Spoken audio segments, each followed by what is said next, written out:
श्रीगुरुभ्यो नमः। ओम शुद्धानन्दो संविद्युतिबलपूर्णमोदादिविद्यादिदेहं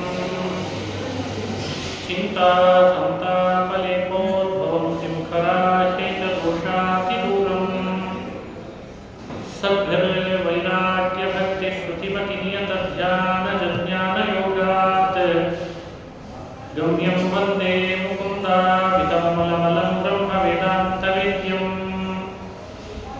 श्रियकान्ताय कल्याणनिधये निधयेऽर्थिनां श्रीवेङ्कटनिवासाय श्रीनिवासाय मङ्गलम्। ब्रह्मरुद्रादिवन्द्यं त्वां भजे वेङ्कटनायकम्। निवारयाश्वनिष्टानि साधयेष्टानि माधव। अभ्रमं भङ्गरहितं अजडं विमलं सदा आनन्दतीर्थमतुलं भजे तापत्रयापहम्। मूकोऽपि यत्प्रसादेन मुकुन्दशयनायते राजराजायते रिक्तो राघवेन्द्रं तमाश्रये। आपादमूलिपर्यन्तं गुरूणामाकृतिं स्मरेत् तेन विघ्नाः प्रणश्यन्ति सिद्ध्यन्ति च मनोरथाः। ಶ್ರೀ ಹರಿವಾಯು ಗುರುಗಳ ಚರಣಾರವಿಂದಗಳಲ್ಲಿ ಭಕ್ತಿಪೂರ್ವಕ ಪ್ರಣಾಮಗಳನ್ನು ಅರ್ಪಿಸಿ ವೈಶಾಖ ಮಾಸದ ಶುಕ್ಲ ಪಕ್ಷದ ಈ ಪರ್ವಕಾಲ ಶ್ರೀನಿವಾಸ ಕಲ್ಯಾಣ ಮಾಡಿಕೊಂಡ ಪರ್ವಕಾಲ ಇದು. ಹಾಗಾಗಿ ಕಲ್ಯಾಣೋತ್ಸವದ ಚರಿತ್ರೆ ಮತ್ತು ಕಲ್ಯಾಣೋತ್ಸವ ಇವುಗಳನ್ನು ಭಕ್ತರು ಆಚರಣೆ ಮಾಡಿ ಅವರವರ ಅಭೀಷ್ಟಗಳನ್ನು ಪೂರ್ಣ ಮಾಡಿಕೊಡ್ಬೇಕು, ಅವರವರ ಅನಿಷ್ಟಗಳನ್ನು ದೂರ ಮಾಡಿಕೊಡ್ಬೇಕು ಅಂತ ಹಿಂದಿನವರೆಲ್ಲ ಈ ಕಾರ್ಯವನ್ನು ಮಾಡ್ತಾ ಬಂದಿದ್ದಾರೆ. ಅದನ್ನೇ ಮುಂದುವರಿಸ್ಕೊಂಡು ಹೋಗ್ತಾ ಇರೋದು. ನಿನ್ನೆ ತನಕ ಭವಿಷ್ಯೋತ್ತರ ಪುರಾಣದಲ್ಲಿ ಶ್ರೀನಿವಾಸ ಕೊರವಂಜಿ ವೇಷವನ್ನು ಧರಿಸಿ ಬಂದ ಸಂದರ್ಭವನ್ನು ನೋಡ್ತಾ ಬರ್ತಾ ಇದ್ದರು. ಕೊರವಂಜಿ ವೇಷ ಧರಿಸಿದ ಶ್ರೀನಿವಾಸ ಕುತ್ತಿಗೆಗೆ ಕವಡಿಯ ಮಾಲೆಗಳನ್ನು ಹಾಕೊಂಡು ಬಂದಿದ್ದಾರೆ. ಒಳಗೆ ಪ್ರವೇಶ ಮಾಡಿದ್ರು. ಧರಣಿಯ ಮನೆ ಒಳಗೆ ಪ್ರವೇಶ ಮಾಡಿದರೆ ಧರಣಿ ದೇವಿ ಕೇಳ್ತಾಳೆ, ನನ್ನ ಮಗಳು ಏನಾದರೂ ಆಗಲಿ ಹೇಳಬೇಕು, ಏನು ಮಾಡಲಿ ಅಂತ ಕೇಳಿದ್ಲಂತೆ. ಆಗ ಶ್ರೀನಿವಾಸ ಕೊರವಂಜಿ ವೇಷದಲ್ಲಿದ್ದವನು ಹೇಳ್ತಾನೆ, ನೋಡು, ನನ್ನ ಜೋಳಿಗೆಯಲ್ಲಿ ಒಂದು ಸಣ್ಣ ಮಗು 6 ತಿಂಗಳು ಚತುರ್ಮುಖ ಬ್ರಹ್ಮದೇವರನ್ನ ಮಗುವನ್ನಾಗಿ ಮಾಡಿಕೊಂಡಿದ್ಲಂತೆ. ರುದ್ರದೇವರನ್ನ ಕೈಯಲ್ಲಿ ಕೋಲ್ ಮಾಡಿಕೊಂಡಿದ್ದಾಳೆ. ಆಕಾಶ ಬ್ರಹ್ಮಾಂಡವನ್ನೇ ತನ್ನ ಕೈಯಲ್ಲಿ ಬುಟ್ಟಿಯಾಗಿ ಮಾಡಿಕೊಂಡು ಬಂದಿದ್ದಾಳೆ ಅಂತ ವಿವರಣೆ ಕೊಟ್ಟಿದ್ದಾರೆ. ಬಹಳ ಚಮತ್ಕಾರದ ವೇಷ, ಅದು ಕೊರವಂಜಿಯ ವೇಷ. ಕೇಳ್ತಾ ಇದ್ದಾಳೆ, ನನ್ನ ಮಗಳು ಹೇಳಬೇಕು, ಏನು ಮಾಡಲಿ? ಭವಿಷ್ಯ ಕೇಳಲಿಕ್ಕೆ ಬಂದಿದ್ದಿ ಕಲ್ಯಾಣಿ ಧರಣಿ ದೇವಿ. ಭವಿಷ್ಯ ಕೇಳುವಾಗ ನಾನು ಅವಸರ ಮಾಡಬಾರ್ದು, ಮಗು ಅಳ್ತಾ ಇದೆ, ಏನಾದರೂ ತಗೊಂಡು ಬಾ ಅಂತ ಬಂತು. ಬಂಗಾರದ ಬಟ್ಲಲ್ಲಿ ಹಾಲು, ಸಕ್ಕರೆ, ಅನ್ನ ಹಾಕಿ ತಂದಿಟ್ಟರೆ ಧರಣಿ ದೇವಿ ಅದನ್ನು ಆ ಮಗುವಿಗೆ ಉಣಿಸ್ಲಿಕ್ಕೆ ಹೋದರೆ ಮಗು ಉಣ್ಲಿಲ್ಲ. ಕೊನೆಗೆ ಕೊರವಂಜಿ ತಾನೇ ಉಂಡು ಹೇಳ್ತಾನೆ, ಅಮ್ಮ ಉಂಡ್ರೆ ಮಕ್ಕಳಿಗೆ ಆಗ್ತದಲ್ಲ, ನಾನೇ ಉಣ್ತೇನೆ ಅಂತ ತಾನೇ ಉಂಡು ಅಂತ. ಮನುಷ್ಯರ ಅನ್ನ ಅಂತ ಆ ಮಗು ಬ್ರಹ್ಮ ಬಹಳ ಮಡಿವಂತ ಆತ. ಬ್ರಹ್ಮ ಅಂದರೆ ದೊಡ್ಡ ಮಡಿ. ಯಾರಾದರೂ ಮಡಿ ಮಾಡ್ತಾ ಇರುವಾಗ ಬೈಯುವಾಗ ಇದೇ ಶಬ್ದ ಹೇಳ್ತಾರೆ, ಏನು ನಿಂದೇನು ಬ್ರಹ್ಮ ಮಡಿ ಏನು ಅಂತಂತ. ಬ್ರಹ್ಮದೇವರು ನಿಜವಾಗ್ಲೂ ಬಹಳ ದೊಡ್ಡ ಮಡಿವಂತರು. ಮನುಷ್ಯ ಅನ್ನ ಸ್ವೀಕಾರ ಮಾಡಲಿಲ್ಲ. ಆದರೆ ಭಗವಂತನಿಗೆ ಯಾವ ಅನ್ನ ಆದರೆ ಏನು ಅಂತ ಸ್ವೀಕಾರ ಮಾಡಿಬಿಟ್ಟ. ವಿಧಿ ನಿಷೇಧಗಳಿಗೆ ಬದ್ಧನಲ್ಲ ಆತ. ಆಮೇಲೆ ಹೇಳ್ದ, ತಾಯಿ ಉಂಡದ್ದೆಲ್ಲ ಮಗುವಿಗೇನೆ ಅಂತ ತಾನೇ ಉಂಡ. ಈಗ ಭವಿಷ್ಯ ಹೇಳು ಅಂತ ಧರಣಿ ಹೇಳಿದರೆ ಆಗ ಹೇಳ್ತಾನೆ ಕೊರವಂಜಿ, ಇಷ್ಟ್ಯಾಕೆ ಅವಸರ ಮಾಡ್ತಾ ಇದ್ದಿ, ತಾಂಬೂಲ ತಗೊಂಡು ಬಾ ಅಂತ, ಮರದ ಬಾಗಿನ ತಗೊಂಡು ಬಾ ಅಂತ. ನೋಡಿ, ಎಲ್ಲ ಪದ್ಧತಿಗಳನ್ನು ದೇವರೇ ಲೋಕಕ್ಕೆ ತಿಳಿಸ್ತಾನೆ. ಹೇಗೆ ಭವಿಷ್ಯ ಕೇಳಬೇಕು ಅನ್ನೋ ನಿಯಮವನ್ನು ಹೇಳಿಬಿಟ್ಟ.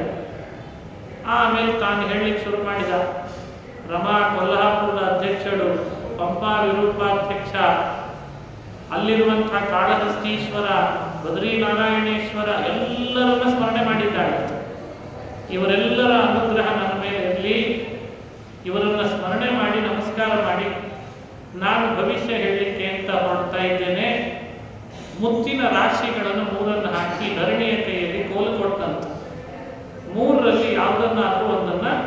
ಮುಟ್ಟು ಅಂತ ಹೇಳಿದ.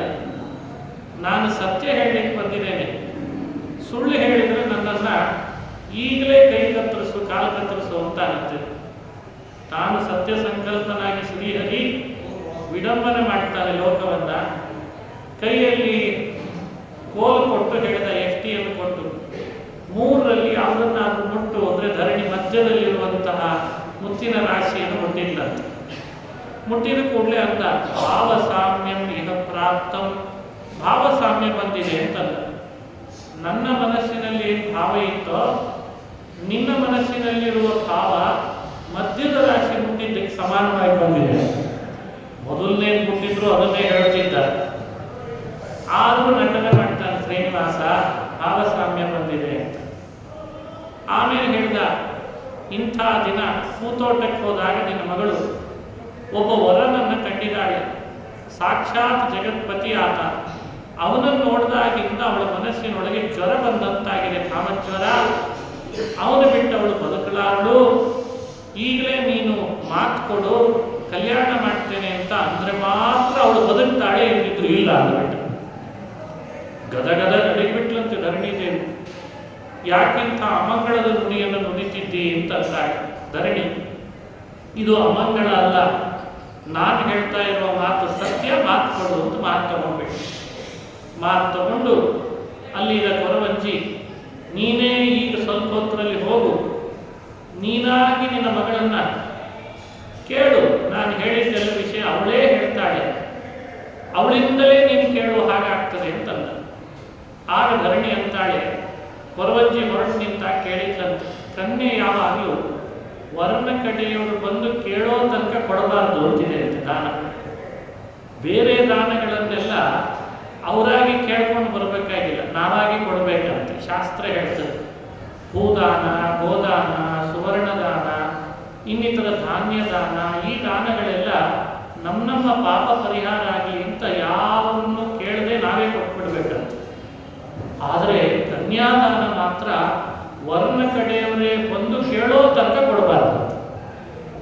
ಅಯಾಚಿತ ಮಯಾ ಕನ್ಯಾ ಕಥಂ ದೇಯ ಭವಿಷ್ಯತಿ ಅಂತ ಧರಣಿದೆ. ಯಾರೂ ನನ್ನ ಮನೆ ತನಕ ಬಂದು ಕೇಳದೇನೆ ನಾನೇ ಹೋಗಿ ಶ್ರೀನಿವಾಸನಿಗೆ ಕನ್ಯಾದಾನ ಹೇಗೆ ಮಾಡಲಿ? ಅದಕ್ಕೆ ಕೊರವಂಜಿ ಹೇಳಿತು, ಇನ್ನು ಸ್ವಲ್ಪ ಹೊತ್ತರಲ್ಲಿ ಆ ಶ್ರೀನಿವಾಸನ ತಾಯಿ ಒಬ್ಬಳು ಬಗುಲೆ ಬರ್ತಾಳೆ, ಅವಳ ಮುಖ ಲಕ್ಷಣಗಳು ಹೀಗಿರ್ತದೆ, ಕನ್ಯೆ ಬೇಕು ಅಂತೇಳೆ ಬರ್ತಾಳೆ, ನೀನು ಅವಳಿಗೆ ನನಗೆ ಕೊಟ್ಟ ಮಾತನ್ನ ತಿಳಿಸಿ ಕನ್ಯಾದಾನ ಮಾಡುವಂತ. ಆಗ ಕನ್ಯೆ ಕೇಳಲಿಕ್ಕೆ ಬಂದಿಲ್ಲಲ್ಲ ಅಂತ ನೀನು ವ್ಯಥೆ ಪಡೋ ಹಾಗೆ. ಆಮೇಲೆ ಪದ್ಮಾವತಿಯನ್ನ ಮೆಲ್ಲನೆ ಧರಣಿದೇವಿ ತಾಯಿ ಎಬ್ಬಿಸಿ ಕೇಳ್ತಾಳೆ. ಪದ್ಮಾವತಿ ಆಗ ನಡೆದ ಘಟನೆಯನ್ನೆಲ್ಲ ವಿವರಿಸಿದ್ದು ಅಂತ ಪುರಾಣ ವಿವರಣೆ ಮಾಡ್ತದೆ. ನಾನು ನೋಡಿದಂಥ ಪರಮಪುರುಷ ಸಾಮಾನ್ಯನಲ್ಲ ಅಮ್ಮ, ಕೈಯಲ್ಲಿ ಶಂಖ ಚಕ್ರ ಅವುಗಳನ್ನು ಧರಿಸಿದ್ದ, ಅದ್ಭುತ ರೂಪ, ಮನ್ಮಥನಾಗಿದ್ದ. ಅವನ ರೂಪಕ್ಕೆ ನಾನು ಮೋಹಿತಳಾದೆ. ಅವನ ಭಕ್ತರೇ ಪ್ರಪಂಚದಲ್ಲಿ ಅಲ್ಲಲ್ಲಲ್ಲಿ ತುಂಬಿದ್ದಾರೆ. ಹರಿನಾರಾಯಣನ ಸ್ಮರಣೆಯನ್ನು ಸದಾ ಮಾಡುವವರಾಗಿದ್ದಾರೆ. ಭಕ್ತರ ಮಹಿಮೆನೇ ಅಪಾರ, ಇನ್ನು ಭಗವಂತ ಅವನ ಮಹಿಮೆಯನ್ನು ಕೇಳಬೇಕು ಅಂತ ವಿವರಣೆ ಕೊಟ್ಟರು ಅಂತ ಪುರಾಣ ಹೇಳ್ತಾರೆ. ಈ ಸಂದರ್ಭವನ್ನು ಸ್ವಲ್ಪ ಅನಾಲಿಸಿಸ್ ಮಾಡಿಕೊಳ್ಬೇಕು. ಪದ್ಮಾವತಿ ತಾಯಿಯ ಮುಂದೆ ತಾನು ಹೂತೋಟದಲ್ಲಿ ಕಂಡಂತಹ ಕಿರಾತನನ್ನ ಶಂಖಚಕ್ರ ಧರಿಸಿದ್ದ ಅಂತ ಹೇಳ್ತಾರೆ. ಹಿಂದೆ ಕಿರಾತನ ವೇಷ ನಾವು ಪ್ರವಚನ ಕೇಳ್ತಾ ಪುರಾಣದ ಮಾತಿನಲ್ಲಿ ಏನು ಬಂತು? ಧನುರ್ಬಾಣಧರ ಶ್ರೀಮಾನ್, ಬಿಲ್ಲು ಬಾಣಗಳನ್ನು ಧರಿಸಿ ಕಾಲಿಗೆ ಪಾದುಕೆಗಳನ್ನು ಹಾಕಿಕೊಂಡು ಕುದುರೆ ಮೇಲೆ ಕೂತ್ಕೊಂಡು ಶ್ರೀನಿವಾಸ ಬೇಟೆಯಾಡಲಿಕ್ಕೆ ಬಂದಿದ್ದಾನೆ ಅಂತ ವರ್ಣನೆ ಇದೆ. ಹಾಗಾದ್ರೆ ಪದ್ಮಾವತಿ ಧರಣಿ ದೇವಿ ಹತ್ರ ಹೇಳಬೇಕಾದಾಗ ಬಿಲ್ಲು ಬಾಣ ಧರಿಸಿದ ರೂಪ ನೋಡದೆ ಅಂತ ಹೇಳೋದು ಎಷ್ಟು ಸೂಕ್ಷ್ಮ ನೋಡಿ ಪುರಾಣ. ಆ ಪುರಾಣದ ಮಾತನ್ನು ಅರ್ಥೈಸಿಕೊಳ್ಬೇಕಾದ್ರೆ ಬಹಳ ಎಚ್ಚರ ಇರಬೇಕು. ಅದರ ಅಭಿಪ್ರಾಯ ಏನು ಅಂದರೆ, ಭಗವಂತ ಬರುವಾಗ ಎಲ್ಲರ ಕಣ್ಣಿಗೆ ಕಂಡದ್ದು ಧನುರ್ಬಾಣಗಳನ್ನು ಧರಿಸಿ ಅಂತೆ. ಪದ್ಮಾವತಿಗೆ ಮಾತ್ರ ಶಂಖಚಕ್ರ ಧರಿಸಿ ಕಂಡಿದ್ದಾರಂತೆ. ಇದೇ ದೇವರ ಮಹಿಮೆ.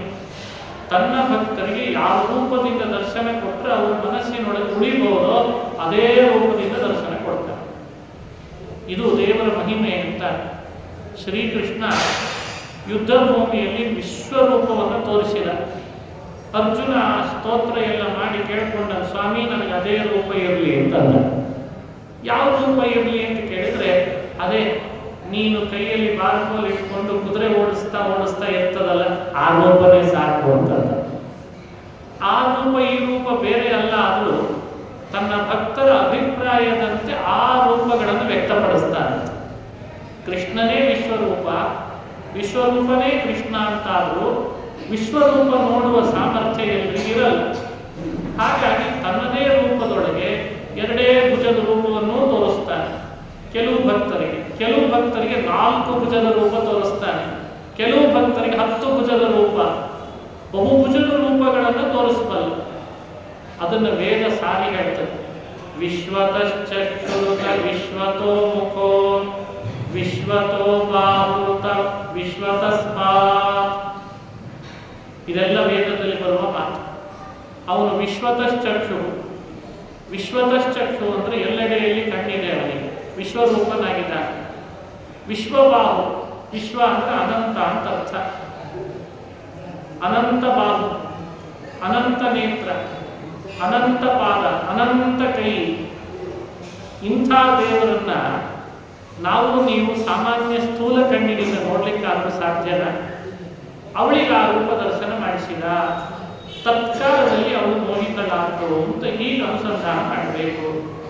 ಆವಾಗ ಧನುರ್ಬಾಣ ಧರಿಸಿದವನು ಅವನೇ, ಶಂಖಚಕ್ರ ಧರಿಸಿದವನು ಅವನೇ, ಪದ್ಮಾವತಿ ಮಾತ್ರ ದರ್ಶನ ಮಾಡಿದ್ದು ಶಂಖಚಕ್ರ ರೂಪವನ್ನ ಅಂತ ಇಟ್ಟುಕೊಂಡ್ರೆ ಪುರಾಣದಲ್ಲಿ ಯಾವ ಸಮಸ್ಯೆ ಬರಲ್ಲ, ವಿರೋಧ ಪರಿಹಾರ ಆಗ್ತದೆ. ಇಷ್ಟು ಹೇಳಿದ ಮೇಲೆ ಆಕಾಶ ರಾಜ ಕುಣಿದಾಡಿಬಿಟ್ಟಂತೆ ಈ ವಿಷಯ ಹೇಳಿ.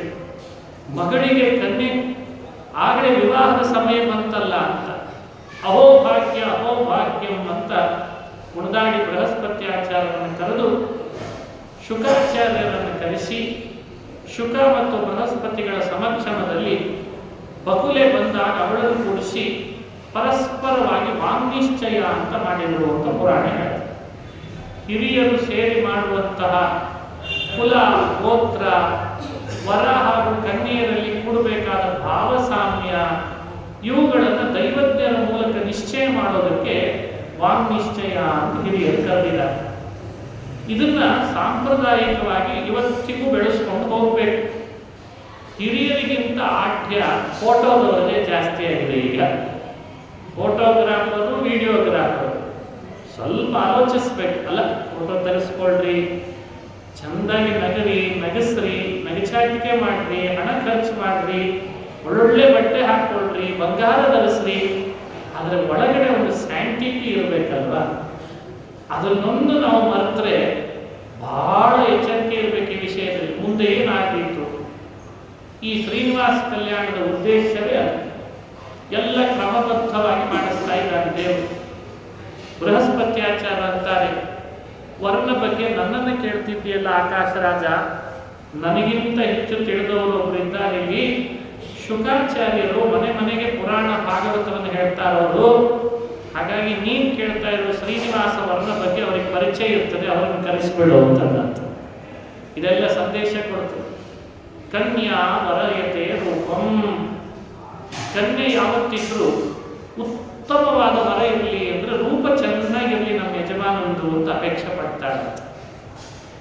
ಅದೇ ರೀತಿ ಅಪ್ಪ ಅಮ್ಮಂದ್ರು ಯಾವಾಗಲೂ ವರ ಏನ್ ದುಡಿತಾನೆ ತನ್ನ ಸ್ವಂತ ಕಾಲ ಮೇಲೆ ನಿಂತಿನಾನೋ ಇಲ್ಲೋ ಅನ್ನೋದನ್ನು ಅವರು ಯೋಚನೆ ಮಾಡ್ತಾರೆ.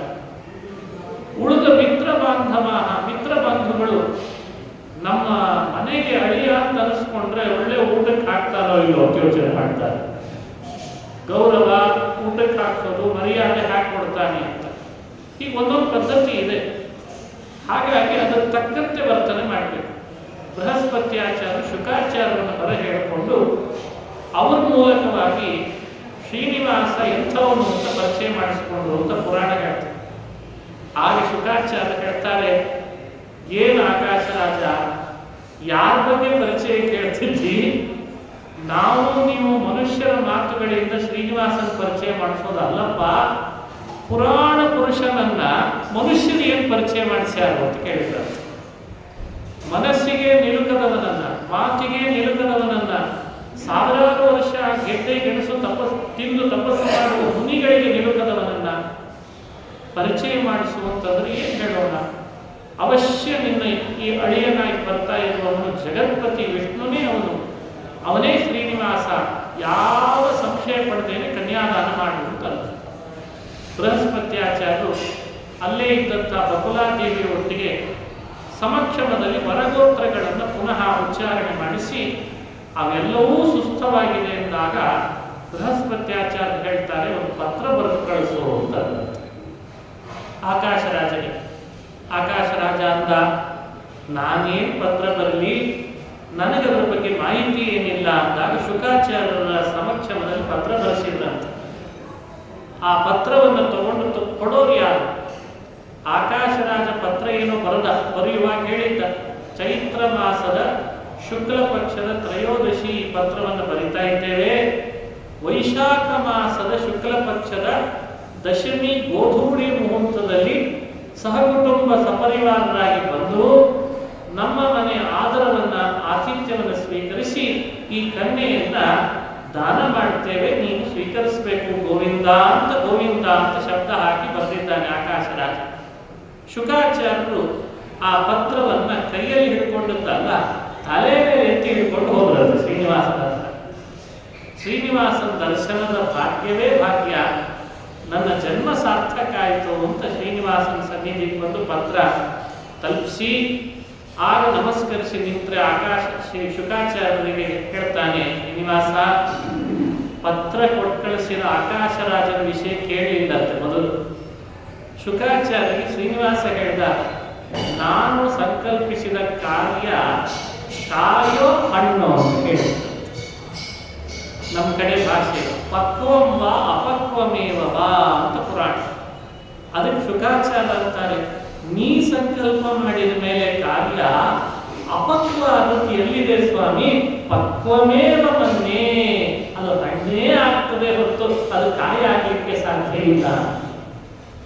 ಆಗ ಶ್ರೀನಿವಾಸ ಬಂದ್ರಿ, ಶುಕಾಚಾರ್ಯ ಬಹಳ ಸಂತೋಷ ಆಯಿತು. ಬರೆದಂಥ ಪತ್ರವನ್ನು ಓದಿದ. ಶುಕಾಚಾರ್ಯ ಕಣ್ ತುಂಬ ನೀರು ತರಿಸಿ ಆನಂದ ಬಾಷ್ಪ ತಂದು ದೇವರ ದರ್ಶನ ಮಾಡ್ತಾ ನಿಂತಿದ್ದ. ಅದಕ್ಕೆ ಶ್ರೀನಿವಾಸ ಅವರನ್ನು ಆಶೀರ್ವದಿಸ್ತಾನೆ. 84 ಲಕ್ಷ ಜೀವರಾಶಿಗಳ ರಕ್ಷಣೆ ಮಾಡುವುದರಲ್ಲಿ ದೀಕ್ಷಾಬದ್ಧನಾಗಿರುವ ನಾನು, ನನ್ನ ಕಲ್ಯಾಣಕ್ಕಾಗಿ ಅಂತ ನೀವು ಹೇಳಿದಂಥ ಮಾತುಗಳೆಲ್ಲ ಸುಳ್ಳಾಗಿದ್ರೂ ಕೂಡ ನಿಮ್ಮನ್ನು ಅನುಗ್ರಹಿಸ್ತೇನೆ ಅಂತ. ಅಲ್ಲೇ ಬಂದಂಥ ಮಾತು ಪುರಾಣದಲ್ಲಿ, ಒಂದು ವಿವಾಹ ಮಾಡಬೇಕಾದ್ರೆ 100 ಸುಳ್ಳು ಹೇಳಿ ಆದರೂ ಮಾಡಬೇಕಂತ ಅಂಥೇಳಿ ನಾಳೆಯಿಂದಲೇ ಶುರು ಮಾಡೋದು ಬೇಡ, ಅದು ಸುಳ್ಳು ಹೇಳೋದಿಲ್ಲ. ಪುರಾಣದಲ್ಲಿ ವಿವಾಹ ಘಟನೆಗೆ ಅಷ್ಟು ಮಹತ್ವ ಕೊಟ್ಟು ಹೇಳ್ತಾರೆ. ಕನ್ಯೆ ಎಲ್ಲೋ ಇದ್ದಾಳೆ, ವರ ಎಲ್ಲೋ ಇದ್ದಾನೆ, ನಮ್ಮ ಮಾತಿಂದ ಆ ಇಬ್ಬರಲ್ಲಿ ಕಲ್ಯಾಣ ಆಗ್ತದೆ, ತಂದೆ ತಾಯಿ ಅಂದರೆ ಒಂದು ಒಳ್ಳೆ ಹೆಣ್ಣು ಸಿಕ್ಕಾಗ್ತದೆ, ಗಂಡನಿಗೆ ಅಂತ ಒಂದು ಗಂಡಿಗೆ ಒಂದು ಒಳ್ಳೆ ಕನ್ಯೆ ಸಿಕ್ಕಾಗ್ತದೆ ಅಂದರೆ ಸುಳ್ಳು ಹೇಳಿದರೆ ತಪ್ಪಿಲ್ಲ ಅಂತದೆ ಶಾಸ್ತ್ರ. ಅಂಥದ್ದು ನನ್ನ ಕಲ್ಯಾಣ ಮಾಡೋದ್ರಲ್ಲಿ ಶುಕ ನೀನು ಮಧ್ಯದಲ್ಲಿ ವಹಿಸಿದ್ದಿ, ನಿನಗೆ ಪೂರ್ಣ ಆಯುಷ್ಯ ಪೂರ್ಣ ಅನುಗ್ರಹ ಮಾಡಿದ್ದೇನೆ ಅಂತ. ಬಹಳ ದೊಡ್ಡ ಮಾತು. ದೇವರ ಮುಖದಿಂದ ಇಂಥ ಮಾತು ಬರಬೇಕಾದ್ರೆ ಅದು ಸಾಮಾನ್ಯ ಅಲ್ಲ. ಇದು ಲೋಕಕ್ಕೆ ತಿಳಿಸುವ ಒಂದು ಸಂದೇಶ. ಎಲ್ಲಿ ಸಾಧ್ಯವಾಗ್ತದೆ ಅಲ್ಲಲ್ಲಿ ಕಲ್ಯಾಣ ಘಟನೆ ಮಾಡುವ ಪ್ರಯತ್ನ ಮಾಡಬೇಕು. ಯಾರ್ದೋ ಮನೆಯಲ್ಲಿ ವರ ಇದ್ದಾನೆ, ಅವರಾಗಿ ಅಂತಿರ್ತಾರೆ, ನಮ್ಮ ಮಗನಿಗೆ ಯಾಕೋ ಇನ್ನೂ ಕನ್ಯಾ ಸರಿ ಹೋಗ್ತಾ ಇಲ್ಲ, ಸರಿ ಸಿಗ್ತಿಲ್ಲ, ಇಂಥ ಕಡೆ ಒಂದು ಕನ್ಯೆ ಇದೆ ನೋಡ್ರಿ, ವಿಚಾರ ಮಾಡಿ ಅಂತ ತಿಳಿಸ್ಬೇಕಂತ. ನಮ್ಮ ಕನ್ಯೆಗೆ ಯಾವುದೋ ಒಂದು ಒಳ್ಳೆ ವರ ಸಿಗ್ತಿಲ್ಲ, ಅಂತಹ ಕಡೆ ಒಂದು ವರ ಇದೆ ನೋಡ್ರಿ ತಿಳಿಸ್ರಿ ಅಂತ ತಿಳಿಸ್ಬೇಕಂತ. ಈ ಯೋಗ ಕಲ್ಪಿಸೋದರಿಂದಲೇ ಪುಣ್ಯ ಇದೆ, ಕಲ್ಯಾಣದ ಪುಣ್ಯ. ಅದನ್ನು ಶ್ರೀನಿವಾಸ ವ್ಯಕ್ತಪಡಿಸಿ ಹೇಳಿದ ಶುಕಾಚಾರ್ಯರನ್ನು ಆಶೀರ್ವದಿಸುವ ಎಷ್ಟು ದೊಡ್ಡ ಕೆಲಸ ನೋಡಿ. ಈಗೆಲ್ಲ ಅದನ್ನು ಮಿಸ್ಗೈಡ್ ಮಾಡೋದು ಜಾಸ್ತಿ ಆಗಿದ್ದಾರೆ, ಅದು ಎಚ್ಚರಿಕೆ ಇರಬೇಕು. ಅವು ಏನು ವಧು ವರ ಅನ್ವೇಷಣಾ ವ್ಯವಸ್ಥೆಗಳು ಇತ್ತೀಚೆಗಂತೂ ಬೇಡ, ಮತ್ತೆ ಇನ್ನೆಲ್ಲಿ ಯಾರಾದರೂ ಬಂದಿದ್ರೆ ಬೇಸರ ಮಾಡಿಕೊಡೋದು ಬೇಡ. ಅದರದಲ್ಲೂ ಒಂದು ರೀತಿ ಏನೇನೋ ನಡೆಸಿದೆ, ಹಾಗೂ ಮಾಡಬಾರ್ದು, ಅದು ಬಹಳ ಅನರ್ಥ. ಆದರೆ ಶ್ರೀನಿವಾಸ ಕಲ್ಯಾಣೋತ್ಸವದಲ್ಲಿ ಶುಕಾಚಾರ್ಯರು ಮಾಡಿದ್ದನ್ನು ಬಹಳ ಶ್ಲಾಘನೆ ಮಾಡಿದ ಶ್ರೀನಿವಾಸ. ಅದಾದ ಮೇಲೆ ಅವರು ಪತ್ರ ಬರೀಲಿ ಅಂತ ಅಪೇಕ್ಷೆ ಪಟ್ಟರು ಶುಕಾಚಾರ್ಯರು ಶ್ರೀನಿವಾಸನ ಬಳಿ. ಶ್ರೀನಿವಾಸ ಪತ್ರ ಬರೆದು ಶುಕಾಚಾರ್ಯರಿಗೆ ಕೊಟ್ಟು ಅವರನ್ನು ಬೀಳ್ಕೊಟ್ಟ ಮೇಲೆ ಸಾಯಂಕಾಲ ಆದ್ರೂ ಇನ್ನೂ ಯಾಕೋ ಬಕುಲೆ ಬರಲಿಲ್ಲ ಅಂತ ಕಾಯ್ತಾ ಹೋಗ್ತಂತೆ. ಅದು ವಿಳಂಬನೆ. ನಿಧಾನ ಬಂದಿದ್ದಾಳೆ ಬಕುಲೆ. ಅವಳಂತಾಳೆ, ಬಹಳ ಕಷ್ಟಪಟ್ಟು ಅಂತೂ ಕನ್ಯೆ ಕುದುರಿಸಿದೆ ಅಂತ. ಶ್ರೀನಿವಾಸ ಕೇಳ್ದ, ಹೌದಾ, ಬಹಳ ಕಷ್ಟ ಆಯ್ತಾ ನಿನಗೆ ಅಂತ ಕೇಳಿದ್ದಂತೆ. ಅದಕ್ಕೆ ಬಕುಲೆ ಅಂತಾಳೆ, ದೈವಮೇವ ಪರಮನ್ನಿ, ನಂದೇ ಕಷ್ಟ ಅಂತೇನಲ್ಲ, ಯಾವುದು ಕೊರವಂಜಿ ಬಂದಿತ್ತಂತೆ, ಅದೇ ಎಲ್ಲ ಮಾಡಿ ಹೋಗಿತ್ತು ಅಂತ. ಕಿಂಚಿತ್ ಹಾಸ್ಯ ಮುಖೋಹರಿ. ಅವಳ ಆ ಮಾತು ಹೇಳಿದ ಕೂಡಲೇ ಸ್ವಲ್ಪ ನಕ್ಕನಂತೆ ಶ್ರೀನಿವಾಸ. ನಗಿತಾನೆ ನೋಡಿ, ತನ್ನ ಕಾರ್ಯ ತಾ ಮಾಡದವಗೆ ಇನ್ನೊಬ್ಬರ ಹೆಸರು ಹೇಳಿದವಗೆ, ಮಾಡೋದೆಲ್ಲ ತನ್ನ ಕೆಲಸ ತಾನೇ ಆದರೂ ಪದೇ ಪದೇ ಬೇರೆ ಬೇರೆ ತನ್ನ ಭಕ್ತರಿಗೆ ಅದರ ಕೀರ್ತಿ ಕೊಡ್ತಾನೆ, ಅದರಿಂದ ಶ್ಲಾಘನೆ ಮಾಡ್ತಾನೆ. ತಾನೇ ಮಾಡಿಕೊಂಡು ಕೆಲಸದ ಹಿಂದೆ ಶುಕಾಚಾರ್ಯರಿಗೆ ಕೀರ್ತಿ ಕೊಟ್ಟ, ತಾನೇ ಮಾಡಿಕೊಂಡು ಕಲ್ಯಾಣ ನಿಶ್ಚಯದ ಹಿಂದೆ ಬಕುಲೆಗೆ ಕೀರ್ತಿ ಕೊಟ್ಟ, ಬೃಹಸ್ಪತ್ಯಾಚಾರ್ಯರಿಗೆ ಪ್ರಸಿದ್ಧಿ ಕೊಟ್ಟ. ಎಲ್ಲ ಕರ್ತೃ ತಾನಾದರೂ ಅದರ ನಿಮಿತ್ತ ಮಾಡಿಕೊಂಡವರನ್ನೆಲ್ಲ ತನ್ನ ಹೆಸರಿಗೆ ಪುಣ್ಯಕ್ಕೆ ಅಂತ ಭಾಗಿಗಳನ್ನು ಮಾಡ್ತಾನೆ. ಈ ಅಂಶವನ್ನು ಈ ಚರಿತ್ರೆಯಲ್ಲಿ ಹೇಳ್ತಾ ಇದ್ದಾರೆ. ಬಕುಲೆ ಬಂದ ಮೇಲೆ ಮಾತನಾಡಿಸಿ ಆಮೇಲೆ ಮೆಲ್ಲನೆ ಮತ್ತೆ ರಾಗ ಹೇಳದಂತೆ.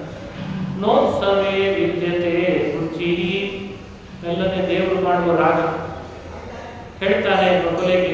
ಯಾಕೋ ಈ ಕಲ್ಯಾಣೋತ್ಸವದಲ್ಲಿ ನನಗಿನ್ನೂ ಮನಸ್ಸೇ ಬರ್ತಿಲ್ಲ. ಬಕುಲೆ ಮೆಲ್ಲನೆ ಕೇಳ್ತಾಳೆ, ಯಾಕೆ ಹೀಗಂತಿ? ನೀನು ಹೇಳಿದ ಹಾಗೆ ಅಲ್ಲಿ ತನಕ ಹೋಗಿ ಕಲ್ಯಾಣ ಘಟನೆ ಮಾಡಿಸಿಕೊಂಡು ಬೃಹಸ್ಪತ್ಯಾಚಾರ್ಯನ ಕರೆಸಿ ಶುಕಾಚಾರ್ಯನ ಕರೆಸಿ ಕಾರ್ಯ ಮಾಡಿದ ಮೇಲೆ ಈಗಿದ್ದಕ್ಕಿದ್ದ ಹಾಗೆ ಉತ್ಸವ ಬೇಡ ಅಂತಿದೆಯಲ್ಲ ಶ್ರೀನಿವಾಸ, ಏನ್ ಕಾರಣ? ಅದಕ್ಕೆ ಶ್ರೀನಿವಾಸ ಹೇಳಿದ, ನೋಡು, ಮುಂದೆ ನಾವು ಕಲ್ಯಾಣಕ್ಕೆ ಅಂತ ವೈಶಾಖ ಮಾಸದಲ್ಲಿ ಹೋಗ್ಬೇಕು ಅಂದ್ರೆ ಇಬ್ಬರೇ ಹೋಗ್ಬೇಕು, ನಾನು ನೀನು. ಅವ ನೋಡಿದ್ರೆ ಆಕಾಶ ರಾಜ ಎಷ್ಟು ಜನ ಬಂಧುಗಳು, ದೊಡ್ಡ ರಾಜ. ಅವನ ಅಣ್ಣ ತಮ್ಮ ಮಕ್ಕಳು ಅವರ ಪರಿವಾರ ತಂಗಿ ಎಲ್ಲರೂ ಸೇರ್ತಾರೆ. ಅಬಂಧುವಾದ ನನಗೆ ಸಬಂಧುವಾದ ಆಕಾಶ ರಾಜನ ಜೊತೆಗೆ ಸಂಬಂಧ ಸರಿಯಾಗ್ತದಾ ಅಂತ ದೊಡ್ಡ ಭವನ ಹಿಡಿದಿರ್ತಾನೆ. ಆ ಭವನದೊಳಗೆ ಎಲ್ಲ ಕನ್ಯೆಯವರೇ ತುಂಬಿ ತುಳುಕ್ತಿರ್ತಾರೆ. ಅವರವರೇ ಮಾತಾಡ್ಕೊಳ್ಳಿಕ್ಕೆ ಶುರು ಮಾಡ್ತಾನೆ. ಯಾಕೆ ಬೇಕಿತ್ತು ಆಕಾಶ ರಾಜನಿಗೆ? ಹೋಗಿ ಆ ವಾಲ್ಮೀಕದಲ್ಲಿದ್ದ ಶ್ರೀನಿವಾಸನನ್ನು ಹುಡುಕೊಂಡು ಎಲ್ಲಿಂದ ತಂದು ಕಲ್ಯಾಣ ಮಾಡಿ ಗಂಟಾಡ್ತಿದ್ದಾನೆ ತನ್ನ ಮಗಳಿಗೆ. ಒಂದೆರಡು ದಿನ ತಡ ಆದರೂ ಪರವಾಗಿಲ್ಲ, ಒಳ್ಳೆ ವರ ನೋಡಬೇಕು ಬೇಡ, ಹಿಂಗನ್ನದೇ ಇರ್ತಾರ. ಒಳ್ಳೆ ಬಂಧುಗಳು, ಒಳ್ಳೆ ಶ್ರೀಮಂತಿಕೆ ಇರೋ ಕನ್ಯೆ ವರನನ್ನು ನೋಡಿ ಕಲ್ಯಾಣ ಮಾಡಬೇಕು ಬೇಡ ಆಕಾಶ ರಾಜ ಕೆಡಿಸ್ಬಿಟ್ಟ. ಪಾಪ ಮಗಳ ಗತಿ ಏನಾಗಬೇಡ ಅಂತ ಶುರು ಮಾಡ್ತಾಳೆ. ಅವಳು ಚೆನ್ನಾಗೇ ಇರ್ತಾಳೆ. ಈ ಆಡೋರ ಬಾಯಿಗೆ ಭಾರಿ ಕಷ್ಟ. ಎಲ್ಲ ಮಾಡಿದ್ರು ಅಂತಾರೆ, ಏನೂ ಮಾಡದೇ ಇದ್ರು ಅಂತಾರೆ. ಇದೇ ಸಮಾಜ ಅಲ್ಲವೇ? ಚೆನ್ನಾಗಿ ಮಾಡಿದ್ದಾರೆ ಅಂತ ಒಂದು ಹುಡುಕಿ ಎತ್ತಿ ತೋರಿಸಿರ್ತಾರೆ. ಭಾರಿ ಮದುವೆ ಮಾಡಿಕೊಡ್ತೀವಿ ಅವರು. ಏನು ಕಾಫಿ ಸ್ವಲ್ಪ ಸಕ್ಕರೆ ಕಡಿಮೆ ಹಾಕಿದ್ರು. ಎಷ್ಟು ದಿವಸ ಆದ್ಮೇಲೆ ಹೇಳ್ತಾರಲ್ಲ ಅಂದ್ರೆ ಅವರಿಗೂ ಮಕ್ಕಳಾಗಿ ಇವ್ರಿಗೂ ಮಕ್ಕಳಾಗಿ ಇರ್ತಾರೆ. ಅವತ್ತು ಬಂದಿದ್ದಲ್ಲ ನಿಮ್ಮ ಮನೆಗೆ, ಕಾಫಿ ಸ್ವಲ್ಪ ಸರಿ ಮಾಡಿಕೊಡ್ಲಿಲ್ಲ. ಇಂಥವೆಲ್ಲ ಇರ್ತದೆ. ಶ್ರೀನಿವಾಸ ಯೋಚಿಸಿ ಮಾತನಾಡ್ತಾನೆ, ಮುಂದಿನ ಕಲಿಯುಗ ಹೇಗಿದೆ ಅಂತ.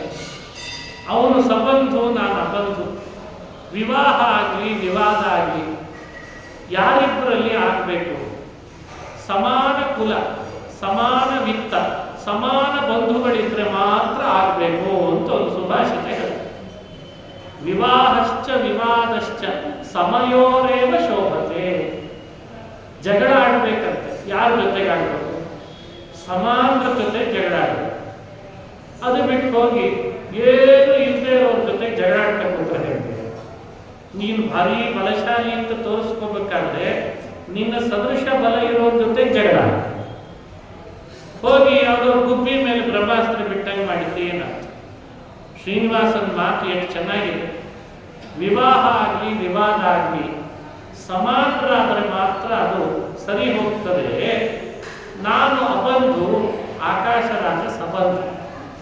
ನಾನು ದರಿದ್ರ ನಿರ್ಧನಿಕ, ಆಕಾಶರಾಜ ಸಿರಿವಂತ. ಹೀಗಾಗಿ ನಮ್ಮಿಬ್ಬರಲ್ಲಿ ಕಲ್ಯಾಣ ಘಟನೆ ಹ್ಯಾಕ್ ಮಾಡ್ಲಿಕ್ಕೆ ಸಾಧ್ಯ ಅಂತ ವಿವಾದ ತಡೆದ, ಕಣ್ಣೀರು ಹಾಕಿದ, ಉತ್ಸವ ಬೇಡ ಅಂತ ಅಳ್ಲಿಕ್ಕೆ ಶುರು ಮಾಡಿದ ಅಂತ ಪುರಾಣದಲ್ಲಿ ಒಂದು ಪ್ರಸಂಗ. ಇದು ನಮಗೆ ಕೊಟ್ಟ ತಿಳುವಳಿಕೆ. ಎಲ್ಲೇ ಕಲ್ಯಾಣ ಮಾಡಿಸಿದ್ರು ಅಲ್ಲಿದ್ದ ವರ ಮತ್ತು ವಧು ಇರುವುದರಲ್ಲಿ ಒಂದರ್ಥದ ಸಾಮ್ಯತೆಯನ್ನು ಅನುಸಂಧಾನ ಮಾಡಿ ಅಂತ ಚಿಂತನೆ ಮಾಡ್ತಾರೆ. ಅದು ತಪ್ಪಲ್ಲ, ಅದು ತಪ್ಪಲ್ಲ. ಅದನ್ನು ಯೋಚಿಸಿದ. ಆಗ ಬಕುಲಾದೇವಿ, ಯಾಕೆ ಶ್ರೀನಿವಾಸ ಸುಳ್ಳು ಹೇಳ್ತೀಯ? ನಿನ್ನಂಥ ಪರಮಪುರುಷ ಸುಳ್ಳು ಹೇಳೋದು ಶೋಭಿಸಲ್ಲ, ಕರೆಸು ನಿನ್ನ ಪರಿವಾರ ದೇವಲೋಕವನ್ನ ಅಂತ ಹೇಳಿದ್ರಂತೆ. ಹಾಗೆ ಶ್ರೀನಿವಾಸ ಅಂತಾನೆ, ನಾನೇನೋ ತರಿಸೋಣ ಅಂತಿದ್ದೆ, ನೀ ಹೇಳಿ ಕಾಯ್ತಿದ್ದೆ ಅಂತಂದ್ರೆ. ಮನೆಯಲ್ಲಿರೋ ಹಿರಿಯರು ಹೇಳ್ಬೇಕಲ್ಲ, ನಾನೇ ಮುಂದೆ ಹೋದೆಲ್ಲ ಮಾಡಿದೆ ಅಂತ ಆಗ್ಬಾರ್ದು. ಎಷ್ಟು ಭಗವಂತ ಲೋಕಕ್ಕೆ ಮಾರ್ಗದರ್ಶನ ಮಾಡುತ್ತಾನೆ. ತಕ್ಷಣ ಗರುಡನನ್ನು ಸ್ಮರಣೆ ಮಾಡಿದ. ಗರುಡ ಸ್ಮರಣೆ ಮಾತ್ರಕ್ಕೆ ಗರುಡ ಮುಂದೆ ನಿಂತುಕೊಂಡು ನಮಸ್ಕರಿಸ್ತಾನೆ. ಪತ್ರ ಬರೆದು ಬ್ರಹ್ಮದೇವರಿಗೆ ಕೊಡ ಮಾಡಿದ. ಬ್ರಹ್ಮ ಪತ್ರ ಓದಿದ ಕೂಡಲೇ ದೇವಲೋಕದಿಂದ ಎಲ್ಲ ಸೇನಾಬಲ ಕರ್ಕೊಂಡು ದೇವತೆಗಳನ್ನು ಕರ್ಕೊಂಡು ಕೆಳಗಿಳಿದು ಬಂದರು ಅಂತ ಕಥೆ. ಇದು ದೇವಲೋಕವೇ ಭೂಮಿಗಿಳಿದು ಮಾಡಿದಂಥ ಕಲ್ಯಾಣ ಶ್ರೀನಿವಾಸ ಕಲ್ಯಾಣ. ಎಲ್ಲರೂ ತಮ್ಮ ತಮ್ಮ ವಾಹನದಲ್ಲಿ ಸಕುಟುಂಬ ಸಪರಿವಾರರಾಗಿ ವಾದ್ಯ ಘೋಷಗಳನ್ನು ಮೊದಲಿಸ್ತಾ ಸತ್ಯಲೋಕದಿಂದ ಜನೋಲೋಕ, ಜನೋಲೋಕದಿಂದ ತಪೋಲೋಕ, ತಪೋಲೋಕದಿಂದ ಮಹರ್ಲೋಕ, ಹೀಗೆ ಲೋಕದಿಂದ ಕೆಳಗಿಳಿದು ಬಂದು ಹಿಮಾಲಯದ ಮೂಲಕ ಬ್ರಹ್ಮಾದಿ ದೇವತೆಗಳು ಆ ಶ್ರೀನಿವಾಸನ ಉತ್ಸವಕ್ಕೋಸ್ಕರ ಅಂತ ತುಂಬೂರು ತೀರ್ಥದ ಹತ್ರ ಬಂದು ಇವತ್ತಿನ ದೇವಸ್ಥಾನದ ಸನ್ನಿಧಿ ಏನಿದೆಯಲ್ಲ ಅಲ್ಲಿ ಬಂದು ನೆಲೆಯೂರಿದರು. ಆಗ ಬ್ರಹ್ಮದೇವರು ಬಂದಾಗ ಎಲ್ಲಿಲ್ಲದ ಆನಂದ ಶ್ರೀನಿವಾಸನ. ಎಷ್ಟೋ ದಿನಗಳಾಯಿತು ಬ್ರಹ್ಮನಿಂದ ನೋಡಿ ಇರ್ತದಂತೆ. ನಾಟಕ ಮಾಡ್ತಾ, ವಿಡಂಬನೆ ಮಾಡ್ತಾ, ಸ್ವಾಮಿ ನಿನ್ನನ್ನು ನೋಡ್ದೇನೆ ನಾನು ಎಷ್ಟೋ ದಿನ ಆಯಿತು. ಇಬ್ರು ಗಟ್ಟಿ ಆಲಿಂಗಿಸಿಕೊಂಡು ಭೃಗು ಋಷಿಗಳು ಒದ್ದಾಗಿನಿಂದ ನನಗಲ್ಲಿರೋದು ಬೇಡ ಅನಿಸಿ ಹೇಳದೆ ಬಂದ್ಬಿಟ್ಟೆ, ದೇವಲೋಕದ ಕಾರ್ಯಭಾರ ಸರಿ ನಡೆದಿದೆಯಾ ಅಂತ ಕೇಳಿದ. ಸ್ವಾಮಿ ನಿನ್ನ ಇಚ್ಛೆ ನಿನ್ನ ಸಂಕಲ್ಪದಂತೆ ಎಲ್ಲವೂ ಕ್ಷೇಮವಾಗಿದೆ ಅಂತ ಬ್ರಹ್ಮದೇವರು ಕೂಡಲೇ ಸಭೆ ಸೇರಿಸಿದ್ರು.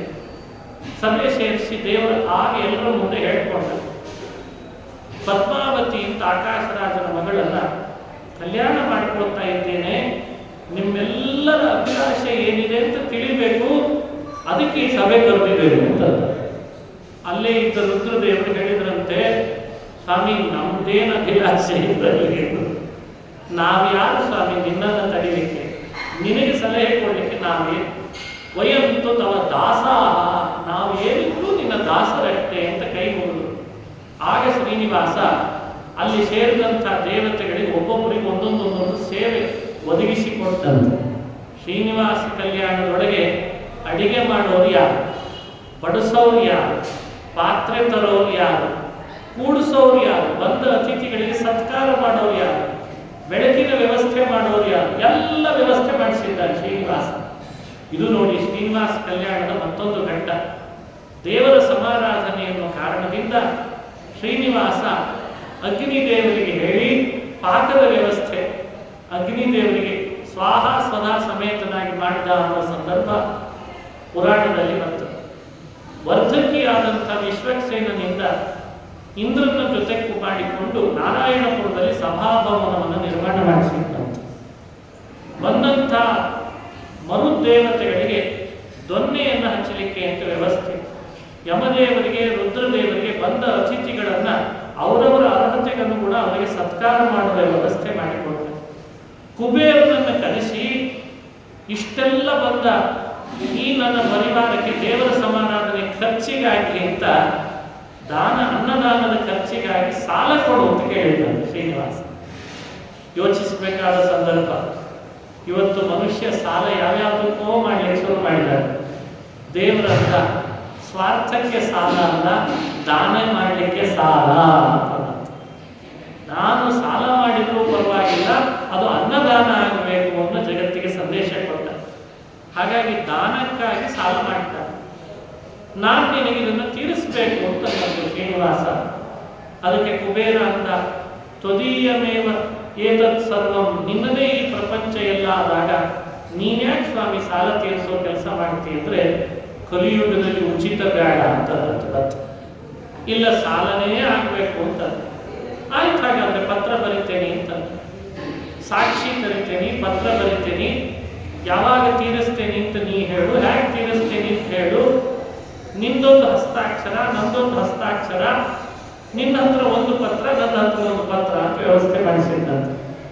ಪತ್ರ ಬರೆದು ಅಶ್ವತ್ಥ ವೃಕ್ಷವನ್ನು ಸಾಕ್ಷಿ ಕರೆದ ಕುಬೇರ, ಚತುರ್ಮುಖನನ್ನ ಸಾಕ್ಷಿ ಕರೆದ, ಶಿವನನ್ನ ಸಾಕ್ಷಿ ಕರೆದ. ಶ್ರೀನಿವಾಸನ ಪತ್ರಕ್ಕೆ ಶ್ರೀನಿವಾಸನ ಒಂದು ಹಸ್ತಾಕ್ಷರ, ಕುಬೇರನ ಹಸ್ತಾಕ್ಷರ. ಹೇಗೆ ತೀರಿಸೋದಿದನ್ನ ಅಂತ ಕೇಳಿದ್ರೆ, ಮುಂದೆ ನನ್ನ ಭಕ್ತರು ದರ್ಶನಕ್ಕೆ ಬಂದಾಗ ಹಾಕುವಂತ ಹುಂಡಿಯ ಕಾಣಿಕೆ ನಿನಗೆ ಬಡ್ಡಿ ರೂಪದಲ್ಲಿಯೂ ಸಾಲ ತೀರಲಿ ಅಂತ ವ್ಯವಸ್ಥೆ ಮಾಡಿದ್ದ. ಇವತ್ತಿಗೂ ನಡೀತಾ ಇದೆ ಆ ವ್ಯವಸ್ಥೆ. ಯಾವತ್ತೋ ಸಾಲ ತೀರಿ ಹೋಗಿದೆ, ಇವ ಮಾತ್ರ ಬಿಡುವಲ್ಲ, ಇನ್ನು ಬಡ್ಡಿ ಸಮೇತ ಹೋಗ್ತಾರಂತೆ ಶ್ರೀನಿವಾಸ. ಹೀಗೆ ಸಾಲವನ್ನೂ ಮಾಡಿದ ಘಟನೆ. ಯಾರು ಮಾಡಿಸಬೇಕು ಅಂದಾಗ ಯಜುಶಾಖಾ ಕ್ರಮೇಣ ವಸಿಷ್ಠ ಮಹರ್ಷಿಗಳ ಮೂಲಕ ಯಜುರ್ವೇದದ ಪದ್ಧತಿಯಂತೆ ವಿವಾಹ ಆಗಬೇಕು ಅಂತ ಬ್ರಹ್ಮದೇವರ ಆದೇಶ ಮಾಡಿದ್ದಾರೆ. ಆಗ ಸಪ್ತ ಮಾತ್ರ ಅಲ್ಲಿದ್ದ ಪೂಜೆ ಮಾಡಿದರು. ಗಣಪತಿ ಪೂಜೆ, ವರುಣ ಪೂಜೆಯಿಂದ ಮಾಡಿ ವೈಶಾಖ ಮಾಸದಲ್ಲೇ ಮಾಡಿಸಿಕೊಂಡ ದೇವರ ಸಮಾರಾಧನೆ ಇದು. ಅವತ್ತಿನ ದೇವರ ಸಮಾರಾಧನೆ ವೈಭವನೇ ಆಗ್ತದೆ. ಕೇಳಿದಂತೆ ವಸಿಷ್ಠರು, ನಿನ್ನ ನಿತ್ಯಾನ್ವೀತ ಮಾಡ್ಕೊಂಡು ಬಂದಿ, ಗಣಪತಿ ಪೂಜೆ ವರುಣ ಪೂಜೆ ಆಯಿತು, ಆದರೆ ನಿನಗೆ ಅಂತ ಕುಲದೇವಿ ಯಾರು ಅಂತ ಕೇಳಿದ್ರು.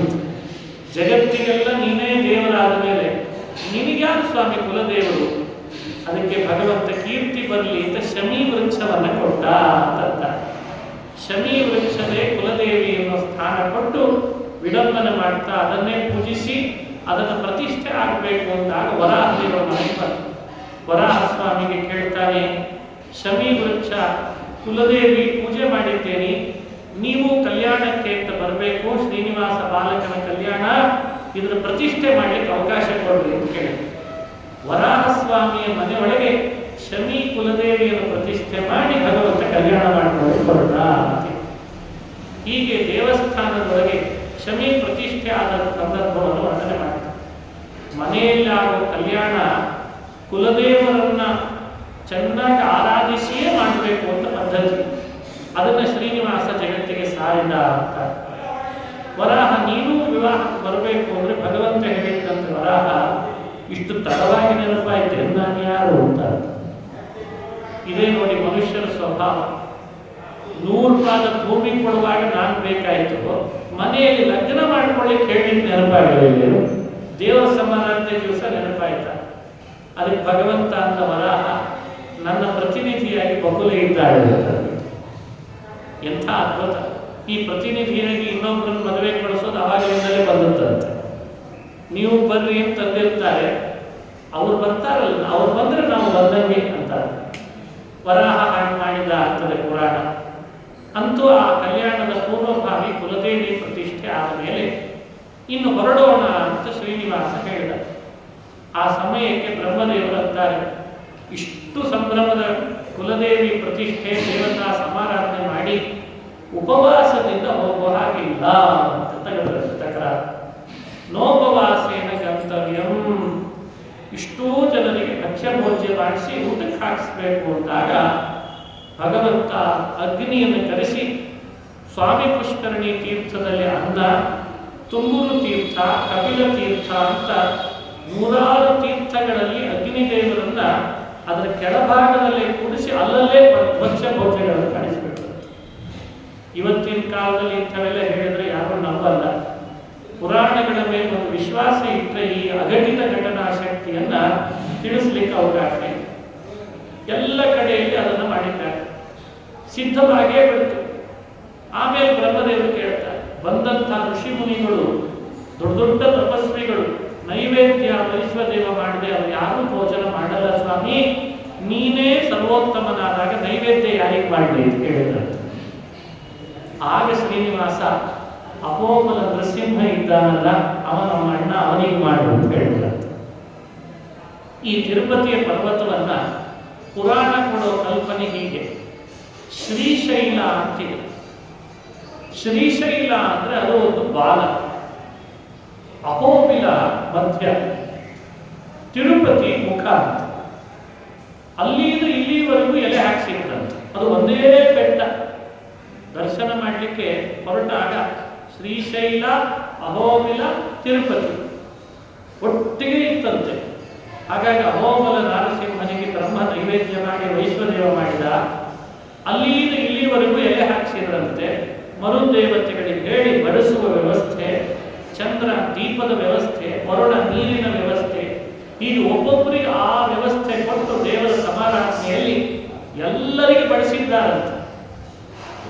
ಎಷ್ಟು ಸಂಖ್ಯೆಯಲ್ಲಿ ಬಂದಿದ್ರು ಅಂತ ಲೆಕ್ಕನೇ ಇಲ್ಲ, ಅದು ಸಂಖ್ಯೆಯಲ್ಲಿ ಬಂದ್ಬಿಟ್ಟಿದ್ದಾರೆ. ಅವರಿಗೆ ಕೃಷ್ಣಾರ್ಪಣೆ ಹೇಳಿದ ಶ್ರೀನಿವಾಸ ಭೋಜನದ ಸಮಯದಲ್ಲಿ ಸಾವಕಾಶ ಆಗಲಿ ಅಂತ ಹೇಳಿದ್ದಂತೆ. ಬಂದು ಎಲ್ಲರೂ ಕೂಡ ಆಶ್ಚರ್ಯ ಪಡ್ತಾರೆ. ಜಗತ್ತಿನ ಒಡೆಯನಾದ ಶ್ರೀಹರಿನೇ ನಮಗೆ ಸಾವಕಾಶ ಆಗಲಿ ಅಂತ ಹೇಳ್ತಿದ್ದಾನಲ್ಲ. ಮತ್ತೆ ಅಂದಂತೆ ಶ್ರೀನಿವಾಸೇನ ಬಾಲೇನ, ಬಾಲಕನಾದ ಶ್ರೀನಿವಾಸ ಏನೋ ಮಾಡಿದ್ದಾನೆ, ಬಡವ, ಅಂಥದ್ದೇನು ಶ್ರೀಮಂತಿಕೆ ಇಲ್ಲ, ಇದ್ದುದನ್ನೇ ಮನಸ್ಸಿನಲ್ಲಿ ಹಾಕೊಳ್ರಿ ಅಂತ ಹೇಳಿದ್ದಂತೆ. ಹೊಟ್ಟೆಯಲ್ಲಿ ಹಾಕೊಂಡು ಕ್ಷಮಿಸ್ರಿ. ಇಂಥವೆಲ್ಲ ಮಾತು ಯಾರು ಆಡ್ತಾರೆ? ಜಗತ್ತಿಗೆ, ಲೋಕಕ್ಕೆ ಶಿಕ್ಷಣ ಕೊಡ್ತಾರೆ. ಇಂಥ ದೇವರ ಸಮಾರಾಧನೆಯನ್ನು ಮಾಡಿಕೊಂಡ. ದೇವರ ಸಮಾರಾಧನೆ ಅಂದಾಗ ಎಣ್ಣೆ ಸ್ನಾನ ಆಗಬೇಕಲ್ಲ. ಅವತ್ತು ಬೆಳಗ್ಗೆ ಸಮಾರಾಧನೆ ಬೆಳಗ್ಗೆನೇ ಒಂದು ತಕರಾರು ತೆಗೆದಿದ್ದಂತೆ. ಭಾರಿ ಚಮತ್ಕಾರದ ಕಥೆ. ಯಾಕೆ ಅಂದ್ರೆ ದೇವರನ್ನ ಸ್ಪರ್ಶ ಮಾಡಿ ಎಣ್ಣೆ ಹಚ್ಚುವವಳು ಯಾರು? ಲಕ್ಷ್ಮಿ. ಅವಳನ್ನು ಬಿಟ್ಟು ಭಗವಂತ ಇನ್ಯಾರಿಂದಲೂ ತನ್ನ ದೇಹ ಸ್ಪರ್ಶ ಮಾಡಿಸ್ಕೊಳ್ಳು, ಅವಳೇ ಇಲ್ಲ. ಅದಕ್ಕೆ ಮತ್ತೆ ತಕರಾರು ತೆಗೆದ. ಬ್ರಹ್ಮ ಮದುವೆ ಬೇಡ ಶುರು ಮಾಡಿದ. ಶಿವ ಬಂದು ಕೇಳ್ತಾನೆ, ಮದುವೆ ಬೇಡ ಅಂತೀಯೋ, ಅಲ್ಲಿಂದ ಇಲ್ಲಿ ತನಕ ಬಂದದ್ದೇ ನೀನು ಮದುವೆ ಸಲುವಾಗಿ, ಈಗ ಬೇಡ ಅಂದ್ರೆ ಸಾಕು. ನಿನಗೇನು ಗೊತ್ತು ಶಿವ ಅಂತ? ನಿನಗೇನು ಗೊತ್ತು? ಪಾರ್ವತಿ ಜೊತೆಗಿದ್ದಾಳೆ, ನೀನು ಚೆನ್ನಾಗಿರ್ತಿ. ನನಗೇಂತ ಕಲ್ಯಾಣ ಆಗಬೇಕಾದ್ರೆ ಎಣ್ಣೆ ಹಚ್ಚಿಸ್ಲಿಕ್ಕೆ ಲಕ್ಷ್ಮಿ ಬೇಡವೆ ಶುರು ಮಾಡಿಬಿಟ್ಟು. ಬ್ರಹ್ಮದೇವರಿಗೆ ಅರ್ಥ ಆಯಿತು. ಸೂರ್ಯನನ್ನು ಬರಮಾಡಿದರು. ಸೂರ್ಯ ಬಂದು ದೇವರ ಮುಂದೆ ನಿಂತ. ಸ್ವಾಮಿ, ಲಕ್ಷ್ಮಿನ ಕರ್ಕೊಂಡು ಬರ್ಲಿಕ್ಕೆ ಬ್ರಹ್ಮದೇವರು ಹೇಳಿದ್ದಾನೆ, ಹೊರಡ್ತಿದ್ದೇನೆ ಅಂತ. ಭಗವಂತ ಅಂತ ಏನು ಹೇಳ್ತೀವಿ ಕೊಲ್ಲಾಪುರಕ್ಕೆ ಹೋಗಿ ಅಂತ ಕೇಳಿ. ಏನಿಲ್ಲ, ನಿಮ್ಮ ಯಜಮಾನರು ಮತ್ತೊಂದು ಮದುವೆ ಮಾಡ್ಕೊತಿದ್ದಾರೆ, ಅದಕ್ಕೆ ನಿಮ್ಮನ್ನು ಬರ ಹೇಳಿ. ನಿಮ್ಗೆ ಹೇಳಿದ್ರೆ ಯಾರು ಬರ್ತಾರೆ? ಮೊದಲೇ ಟ್ರೈನಿಂಗ್ ಕೊಟ್ಟ ಶ್ರೀನಿವಾಸ ಮದುವೆ ಮಾಡ್ಕೊತಿದ್ದಾರೆ ಬರ್ರಿ ಅಂತ ಹೇಳ್ತಿರ್ತಾರೋ, ಹಾಗೆ ಹೇಳ್ಬೇಡ, ಇಲ್ಲಿಂದನೇ ಅಳ್ಲಿಕ್ಕೆ ಶುರು ಮಾಡು ಅಂತಂದಿದ್ದ ಶ್ರೀನಿವಾಸ ಸೂರ್ಯನಿಗೆ. ಇಲ್ಲೇ ಅಳು ಅಂತ. ಹೆಂಗೆ ಅಳಬೇಕು ಅಂದ್ರೆ ಆ ಅಳುವಿಗೆ ಅವಳ ಮನಸ್ಸು ಕರಗಬೇಕು. ನಿನ್ನ ಮೇಲೆ ಬಹಳ ವಾತ್ಸಲ್ಯ ಅವಳಿಗೆ, ಲಕ್ಷ್ಮಿಗೆ. ಕಮಲ ಅಂದ್ರೆ ಕಮಲ, ಸೂರ್ಯ ಬಂದ್ರೆ ಅರಳುತ್ತದೆ. ನೀನು ಬಂದಿ ಅಂದ್ರೆ ಅವಳಿಗೆ ಆನಂದ ಆಗ್ತದೆ. ಮನೆ ಬಾಗಿಲು ಮುಂದೆ ನಿಂತುಕೊಂಡು ಲಕ್ಷ್ಮೀ ದೇವಿಯನ್ನ ಕಣ್ಣೀರು ಹಾಕಿ ನಿಮ್ಮ ಯಜಮಾನರು ಅಂತಿಷ್ಟು ಹೇಳಿ ಅಳ್ತಾ ಇರುವಂತ. ಹಂಗೆ ಮಾಡಿದ. ಹೋಗಿ ಕೊಲ್ಲಾಪುರಕ್ಕೆ ಹೋದ, ಕಣ್ಣೀರು ಹಾಕೊಂಡೇ ಹೋದ ರಥದಲ್ಲಿ. ಲಕ್ಷ್ಮಿಯ ಮನೆ ಬಾಗಿಲಿಗೆ ಬಂದು ನಿಂತುಕೊಂಡು ಲಕ್ಷ್ಮೀ ಅಂತ ಕೂಗಿದ, ಅಮ್ಮ ಅಂತ ಕೂಗಿದ. ನಿಮ್ಮ ಯಜಮಾನರು ಅಂತಿಷ್ಟು ಹೇಳಿ ಮತ್ತೆ ಅಳಿಯ ಶುರು ಮಾಡಿಬಿಟ್ಟು. ಲಕ್ಷ್ಮಿ ಕೇಳ್ತಾಳೆ, ಅಲ್ಲೋ ನಮ್ಮ ಯಜಮಾನರು ಏನು ಹೇಳಲಿ ಅಂತ ಮತ್ತೆ ಅಂತ ತಡೀಲಿಕ್ಕೆ ಆಗಲಿಲ್ಲ ಲಕ್ಷ್ಮಿ. ಏನಾಗಿದೆ ನಾನೇನು ನೋಡ್ತೇನೆ, ನಡಿ ರಥದಲ್ಲಿ ಕೂತ್ ಬಿಡ್ತೇನೆ ಅಂತ ರಥದಲ್ಲೇ ಕೂತ್ಲಂತ. ರಥದಲ್ಲಿ ಕೂಡಿಸ್ಕೊಂಡು ಬಂದಾಗ ಬಂದು ಲಕ್ಷ್ಮಿ ಅಂತ ಗೊತ್ತಾದ ಶ್ರೀನಿವಾಸ ವಿಶ್ರಾಂತಿ ಪಡೆಯುವ ಹಾಗೆ ನಟನೆ ಮಾಡಿ ಎದ್ದು ಕೂತ್ನಂತ. ಎದ್ದು ಕೂತವನು ಅವಳು ಬಂದು ಕೂಡಲೇ ಕುಸುತ್ನಂತ. ಕುಸಿದು ಬಿದ್ದವನು ಒಂದು ಕೈಯನ್ನ ಬ್ರಹ್ಮನ ಮೇಲೆ, ಮತ್ತೊಂದು ಕೈಯನ್ನ ಶಿವನ ಮೇಲೆ ಹಾಕಿ ಲಕ್ಷ್ಮಿ ಅಲ್ಲಿಂದ ಬರ್ತಿದ್ದಾಳೆ ಅಂತ ಆಗಲೇನೆ ಕುಸಿದು ಪೂರ್ಣ ಹಣ್ಣಾದ. ಲಕ್ಷ್ಮಿ ಹತ್ತತ್ರ ಬಂದಂಗೆ ಹೇಳ್ತಾನೆ, ನೀನ್ ಯಾವತ್ತು ಮನೆ ಬಿಟ್ಟು ಹೋದಿ ಅವಾಗ್ಲಿಂದ ಹಿಂಗೆ ಇದ್ದೀನಿ ಅಂತಂದ.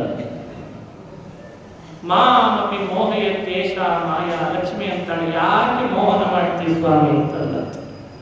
ನಿನ್ನ ಮಾಯೆಗೆ ಸಿಲುಕದೇ ಇದ್ದವರು ಯಾರಿದ್ದಾರೆ ಜಗತ್ತಿನಲ್ಲಿ? ಸ್ವಾಮಿ, ನಿನ್ನ ಮಹಿಮೆ ಏನು, ನೀನೇನು, ನನ್ನನ್ನೂ ಮೋಹಗೊಳಿಸ್ತಿ, ನನ್ನನ್ನೂ ಪರೀಕ್ಷೆ ಮಾಡ್ತಿ ಅಂದಾಗ, ನೋಡು ನೀನು ಹೇಳ್ದಿ ಅಂತ ಮದುವೆ ಮಾಡ್ಕೊತಿದ್ದೇನೆ ಅಂತಂದ. ಅದೇ ನೀನು ಸೀತೆ ಆದಾಗ ವೇದವತಿಯನ್ನು ವಿವಾಹ ಮಾಡ್ಕೊಂಡು ತಂದಿದ್ದೆಲ್ಲ, ಅದಕ್ಕೆ ಮಾಡ್ಕೊತಿದ್ದೇನೆ ಅಷ್ಟೇ ಅಂತಂದ. ಆಗ ಶ್ರೀನಿವಾಸನ ಮನಸ್ಸಿನ ಭಾವ ಗ್ರಹಿಸಿಕೊಂಡು ಎಣ್ಣೆ ತಂದು ದೀರ್ಘಾಯುರ್ಭವ ಗೋವಿಂದ ಅಂತ ಈ ಮಂತ್ರದಿಂದ ಶ್ರೀನಿವಾಸನಿಗೆ ಎಣ್ಣೆ ಹಚ್ಚಿದ್ದು, ತಾನೇ ನೀರು ಹಾಕಿದ್ದು, ತಾನೇ ತಲೆ ಕೂದಲು ಒರೆಸಿದ್ದು, ವಸ್ತ್ರ ತಂದಿಟ್ಟು, ಆಭರಣ ತೊಡಿಸಿದ್ದು ಎಲ್ಲ ಲಕ್ಷ್ಮೀ ಮುಖವಾಗಿ ನಡೆದಿದೆ ಅಂತ ಪುರಾಣದಲ್ಲಿ ಈ ಘಟ್ಟವನ್ನು ಕೂಡ ಅನುಸಂಧಾನ ಮಾಡಿಸ್ತಾರೆ. ಯಾಕೆ?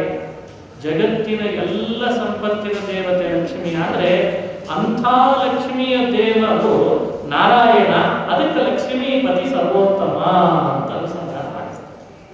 ಇದೆಲ್ಲ ಈ ತತ್ವ ಚಿಂತನೆ ಮಾಡಲಿಕ್ಕೆ ಹೇಳಿತ್ತು. ಅಂದಿನ ದೇವರ ಸಮಾರಾಧನೆ ಆದ ಮೇಲೆ ಕೆಳಗಿಳಿದು ಮಧ್ಯದಲ್ಲಿ ಬರುವಾಗ ಸಮಾರಾಧನೆಯ ಮುಗಿಸ್ಕೊಂಡು ಬರಬೇಕಲ್ಲ, ಕೆಳಗಿಳಿಬೇಕು ಬೆಟ್ಟದಲ್ಲಿ. ಶುಕಾಚಾರ್ಯ ಕಟ್ಟಿಬಿಟ್ಟು, ಶ್ರೀನಿವಾಸ ನಮ್ಮನೆ ಆತಿಥ್ಯಕ್ಕೆ ಬಾ, ಅಲ್ಲ ಇಷ್ಟು ಜನರು ಬಿಟ್ಟು ಎಲ್ಲಿ ಬರಲಿ ಅಂತಂದ್ರೆ ನೀನೊಬ್ಬ ಬಾ ಅಂತ ಕರೆದಂತ.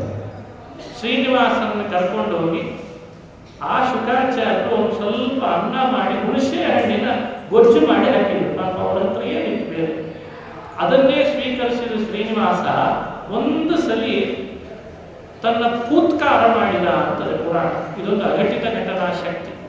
ಪೂತ್ಕಾರ ಅಂತಾರೆ, ಕನ್ನಡದಲ್ಲಿ ದೇವ್ ಹೋಗ್ತಾರೆ. ಒಂದ್ಸಲಿ ಪೂತ್ಕಾರ ಮಾಡಿದ್ರೆ ಅಲ್ಲಿ ಯಾರೆಲ್ಲ ಸಭೆ ಒಳಗೆ ಬಂದಿದ್ರಲ್ಲ, ಸೇರಿದ್ರು ಮೆರವಣಿಗೆಯಲ್ಲಿ, ಅವರೆಲ್ಲರದ್ದು ಹೊಟ್ಟೆ ತುಂಬ ಹೋಯ್ತು. ಯಾಕಂದ್ರೆ ಅವರೆಲ್ಲ ಬೈಲಿಕ್ಕೆ ಶುರು ಮಾಡ್ತಿದ್ರು. ಈ ಶುಕಾಚಾರ್ಯರಿಗೆ ದೇವರೊಬ್ಬನೇ ಕಂಡೆ, ನಮಗೆ ಯಾರಿಗೂ ಹಸಿವೆ ಆಗಿರಲಿಲ್ಲ, ಅವನೊಬ್ಬನ ಮನೆ ಒಳಗೆ ಕರ್ಕೊಂಡೋಗಿ ಅನ್ನಕ್ಕೆ ಹಾಕೋದೇನಿತ್ತಪ್ಪ, ಹಿಂಗೆ ಬೈಲಿಕ್ಕೆ ಶುರು ಮಾಡ್ತಿದ್ರು. ಅದಕ್ಕೆ ದೇವರಂದ, ನಾನೊಬ್ಬ ಊಟ ಮಾಡಿದ್ರೆ 3 ಲೋಕ ಹೊಟ್ಟೆ ತುಂಬಿಸ್ಲಿಕ್ಕೆ ಬರ್ತದೆ ಅಂತ ತೋರಿಸಿದ್ದೆ. ಅಲ್ಲಿ ಹರಿಯತ್ರ ಗೃಹೇ ಪುಂತೆ ತತ್ರ ಪುಂತೆ ಜಗತ್ರಯಂ ಅಂತ ಭಗವಂತ ಅಘಟಿತ ಘಟನಾ ಮಹಿಮೆಯನ್ನು ತೋರಿಸಿದ. ಆ ಕಾರಣದಿಂದಲೂ ಶ್ರೀನಿವಾಸನ ಸರ್ವೋತ್ತಮತೆಯನ್ನು ಅನುಸಂಧಾನ ಮಾಡಲಿ ಅಂತ. ಆಮೇಲೆ ಕೆಳಗಿಳಿದು ಬರ್ತಾನೆ. ನಾರಾಯಣಪುರಕ್ಕೆ ಮೆರವಣಿಗೆ ಬಂತು. ನಾರದರು ಆಕಾಶರಾಜನಿಗೆ ತೋರಿಸಿದ್ರು, ಅವನೇ ನಿನ್ನ ಅಳಿಯನಾಗುವ ಶ್ರೀನಿವಾಸ ಅಂತ. ಅವತ್ತೇ ಮೊದಲು ನೋಡಿದ್ದಂತ ಆಕಾಶರಾಜ. ಅದು ವೈಶಾಖ ಮಾಸದ ಶುಕ್ಲ ಪಕ್ಷದ ನವಮಿ ಸಾಯಂಕಾಲ ಶ್ರೀನಿವಾಸ ಕೆಳಗಿಳಿದು ಬಂದಿದ್ದಾರೆ. ಅವತ್ತು ಬರಮಾಡಿಕೊಂಡು ಇದೇ ಎದುರು ಮಾಡಿಕೊಂಡದಷ್ಟೇ, ಪ್ರತ್ಯೇಕ ಮತ್ತೆ ಎದುರುಗೊಳ್ಳೋದು ಅಂತ ಪ್ರತ್ಯೇಕ ವ್ಯವಸ್ಥೆಯನ್ನು ಹೇಳಲ್ಲ, ಇದನ್ನೇ ಎದುರುಗೊಳ್ಳೋದು ಅಂತ ಅರ್ಥ. ಶ್ರೀನಿವಾಸ ಬಂದದ್ದು, ಎದುರುಗೊಂಡದ್ದು, ಅವನ ಮುಂದೆ ಕಲಶ ಇಟ್ಟು ಸ್ವಾಗತ ಮಾಡಿದ್ದು, ಮಾಲಾರ್ಪಣೆ ಮಾಡಿದ್ದು, ಮನ್ಮಥನಂತೆ ಇದ್ದ ಶ್ರೀನಿವಾಸನನ್ನು ಮಾತನಾಡಿಸಿ ಒಂದು ಮನೆಯಲ್ಲಿ ಒಂದು ಮಂಟಪದೊಳಗೆ ಅವರನ್ನು ಕರೆದುಕೊಂಡು ಕುಡಿಸಿದ್ದು, ಅವತ್ತಿನ ರಾತ್ರಿ ಭೋಜನಕ್ಕೆ ಹಾಕಿಸಿ ಮರುದಿನ ವೈಶಾಖ ಮಾಸದ ದಶಮಿಯ ಬೆಳಗ್ಗೆ ದೇವರು ಹೇಳಿ ಕಳಿಸಿದ. ಏನೆಲ್ಲ ವರಪೂಜೆ ಮಾಡಿದ್ದಾನೆ ಆಕಾಶರಾಜ ಅದನ್ನೆಲ್ಲ ವರ್ಣನೆ ಮಾಡ್ತದೆ ಪುರಾಣ. ಬಹಳ ಶ್ರದ್ಧೆಯಿಂದ ಮಾಡಿದ್ದಾನೆ. ಮರುದಿನದ ಕಲ್ಯಾಣದ ಸಂದರ್ಭದಲ್ಲಿ ದೇವರು ಹೇಳಿದ್ದಂತೆ ಸಾಯಂಕಾಲ ಮುಹೂರ್ತ ಇದೆ, ಎಲ್ಲರೂ ಉಪವಾಸ ಇರೋ ಕಾರಣ ಇಲ್ಲ, ವರ್ಣ ಕಡೆ 5 ಕನ್ಯೆ ಕಡೆ 5 ಉಪವಾಸ ಇದ್ರೆ ಸಾಕು ಅಂತ ಹಾಗೆ ಮಾಡಿದ್ರಂತೆ. ವರ್ಣ ಕಡೆ 5, ಈ ಒಂದು ಕನ್ಯೆ ಕಡೆ 5 ಉಪವಾಸ. ಬೆಳಗ್ಗೆ ಎಲ್ಲರಿಗೂ ಭೋಜನಕ್ಕೆ ಹಾಕಿಸ್ಬಿಟ್ರಂತೆ.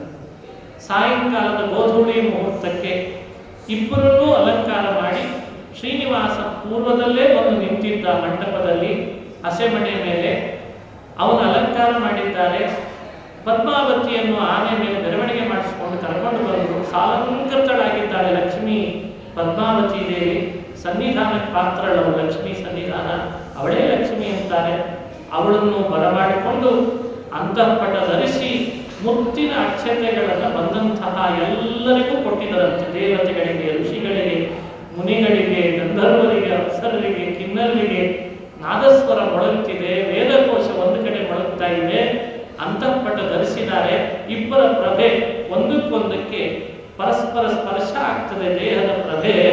ಆ ಅಂತಃಪಟ ಧರಿಸಿ ವಸಿಷ್ಠರು ಬೃಹಸ್ಪತ್ಯಾಚಾರ್ಯರ ಸಮಕ್ಷಮದಲ್ಲಿ ಸೂರ್ಯ ಸೂಕ್ತಗಳನ್ನು ಹೇಳಿದ್ದಾರೆ. ಸತ್ಯೇನೋ ತಮಿತಾತ ಸೂರ್ಯ ಸೂಕ್ತವನ್ನು ಹೇಳಿ ಮುತ್ತಿನ ಅಕ್ಷತೆಗಳನ್ನ ಶ್ರೀನಿವಾಸ ಪದ್ಮಾವತಿಯ ಮೇಲೆ ಆ ಮುತ್ತಿನ ಅಕ್ಷತಾರೋಪಣ ಆದಾಗ ಆನಂದ ಆಯ್ತಂತೆಲ್ಲರಿಗೆ. ಪರಸ್ಪರ ಅಂತಃಪಟ ಧರಿಸಿದ್ದನ್ನು ತೆಗೆಸಿ ಶ್ರೀನಿವಾಸನ ಮೂಲಕ ಪದ್ಮಾವತಿಯನ್ನು ದರ್ಶನ ಮಾಡಿಸ್ತಾರೆ. ಅದು ಮೊದಲನೇ ಮತ್ತೊಂದು ದರ್ಶನ. ಅವಳ ಸ್ಪರ್ಶನಕ್ಕೊಂದು ಮಂತ್ರ ಸ್ಪರ್ಶ, ಅದಾದ ಮೇಲೆ ಕಂಕಣ ಬಂಧನ, ಮಾಂಗಲ್ಯ ಬಂಧನ, ಲಾಜಹೋಮ ಇಷ್ಟನ್ನೂ ಕೂಡ ವಸಿಷ್ಠರು ಯಜುಶಾಖೆಯ ಪದ್ಧತಿಯಂತೆ ಸಾಂಗವಾಗಿ ಮಾಡಿದ್ದಾರೆ. ಆಮೇಲೆ ರಾತ್ರಿ ಭೋಜನಕ್ಕೆ ಎಂಥ ಸಂಭ್ರಮ, ಎಂಥ ಸಂಭ್ರಮ! ಸಾಮಾನ್ಯ ಮದುವೆ ಮಾಡಿಕೊಳ್ಳುವವರು ವಧುವರದ್ದೇ ಆಗಿರ್ತದೆ ಸಂಭ್ರಮ. ಇನ್ನು ಜಗತ್ಪತಿಯಾದ ಶ್ರೀನಿವಾಸನ ಕಲ್ಯಾಣ ಕೇಳಬೇಕು, ಬಹಳ ಅದ್ಭುತವಾದ ಸಂಭ್ರಮ ಆಯಿತು. ಭೋಜನ ಆಯಿತು, ಅವತ್ತಿನ ರಾತ್ರಿ ಕಳೀತಂತೆ. ಬಹುಶಃ ವೈಶಾಖ ಮಾಸದ ದಶಮಿಯ ಮರುದಿವಸ ಇನ್ನೂ ಒಂದು ಗೊಡದಶಮಿ ಅಂತಂತಾರೆ ನಮ್ಮ ಕಡೆ, ಅದೊಂದು ಬಂದಿತ್ತು ಅನ್ನಿಸ್ತದೆ. ಯಾಕೆ ಅಂದ್ರೆ ಪುರಾಣದೊಳಗೆ ಮರುದಿವಸವೂ ಎಣ್ಣೆ ಸ್ನಾನ ಮಾಡಿದ್ದಾರೆ. ಮರುದಿವಸ ಸಾಮಾನ್ಯವಾಗಿ ಏಕಾದಶಿ ಎಣ್ಣೆ ಸ್ನಾನ ಮಾಡೋ ಪದ್ಧತಿ ಇಲ್ಲ ತಾನೆ. ಆದರೆ ಪುರಾಣ ಹೇಳ್ತದೆ ಮರುದಿವಸವೂ ಶ್ರೀನಿವಾಸ ಪದ್ಮಾವತಿಯರು ಪುನಃ ಎಣ್ಣೆ ಸ್ನಾನ ಮಾಡಿಸಿಕೊಂಡು ಅದ್ಭುತವಾದ ಸುರಗಿ ಸ್ನಾನ ಆದಮೇಲೆ ಅವತ್ತು ಕನ್ಯೆ ಒಪ್ಪಿಸುವ ಕಾರ್ಯಕ್ರಮ ನಡೆದಿದೆ ಅಂತ ಪುರಾಣ ಹೇಳ್ತದೆ. ನೋಡಿ, ದೇವರ ಸಮಾರಾಧನೆ ಆದದ್ದು, ಅದಾದ ಮೇಲೆ ಕೆಳಗಿಳಿದು ಬಂದದ್ದು, ನವಮಿ ಸಾಯಂಕಾಲ ನಾರಾಯಣಪುರ ಪ್ರವೇಶ, ದಶಮಿ ಬೆಳಗ್ಗೆ ಕಳೆದಿದ್ದಾರೆ, ದಶಮಿ ಸಾಯಂಕಾಲ ಶುಕ್ರವಾರದ ಗೋಧೂಳಿ ಮುಹೂರ್ತದಲ್ಲಿ ಕಲ್ಯಾಣ ಆಗಿದೆ. ಮರುದಿವಸವೂ ಮತ್ತೆ ಆಗಿದೆ ಅಂದ್ರೆ ಬಹುಶಃ ಏಕಾದಶಿ ಉಪವಾಸ ಇರಲಿಲ್ವೇನೋ ತನಿಸ್ತದೆ. ಹಾಗಾಗಿ ಅಷ್ಟು ಸಂಭ್ರಮದ ವಾತಾವರಣ ಅಂತ ವರ್ಣನೆ ಮಾಡಿದ್ದಾರೆ.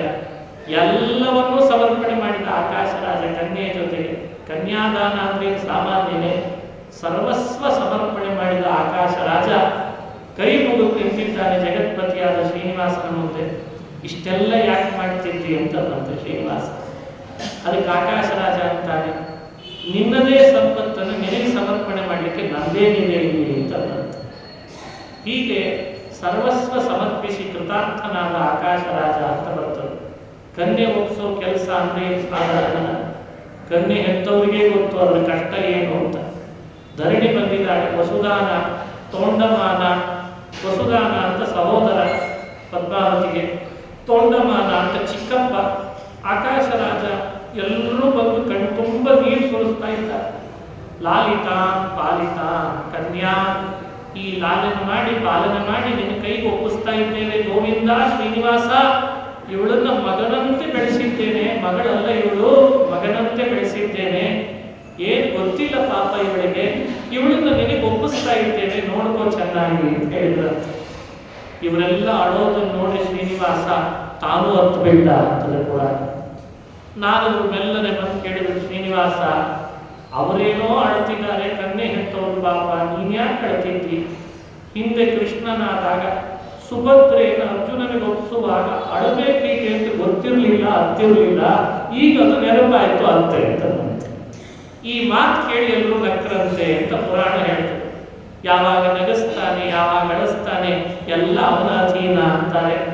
ಶತಭಾರದ ಕಿರೀಟವನ್ನು ಕೊಟ್ಟ, 6 ತಿಂಗಳಿಗೆ ಆಗುವಷ್ಟು ಅದ್ಭುತವಾದ ಸಾಹಿತ್ಯದ ವ್ಯವಸ್ಥೆ ಮಾಡಿಸಿದ. ಏನ್ ಕಡಿಮೆ ಆಕಾಶರಾಜನಿಗೆ ಸಂಪತ್ತು, ಸರ್ವಸ್ವ ದಾನ ಮಾಡಿ ಕೊಟ್ಕಳಿಸ್ತಾನೆ ಹೇಳುವಾಗ ಅಂತ. ಏನ್ ಅವಸರ ಶ್ರೀನಿವಾಸ, ಇಲ್ಲೇ ಸ್ವಲ್ಪ ದಿವಸ ಇದ್ದು ಹೋಗ್ಬೋದಲ್ಲ ಅಂತ.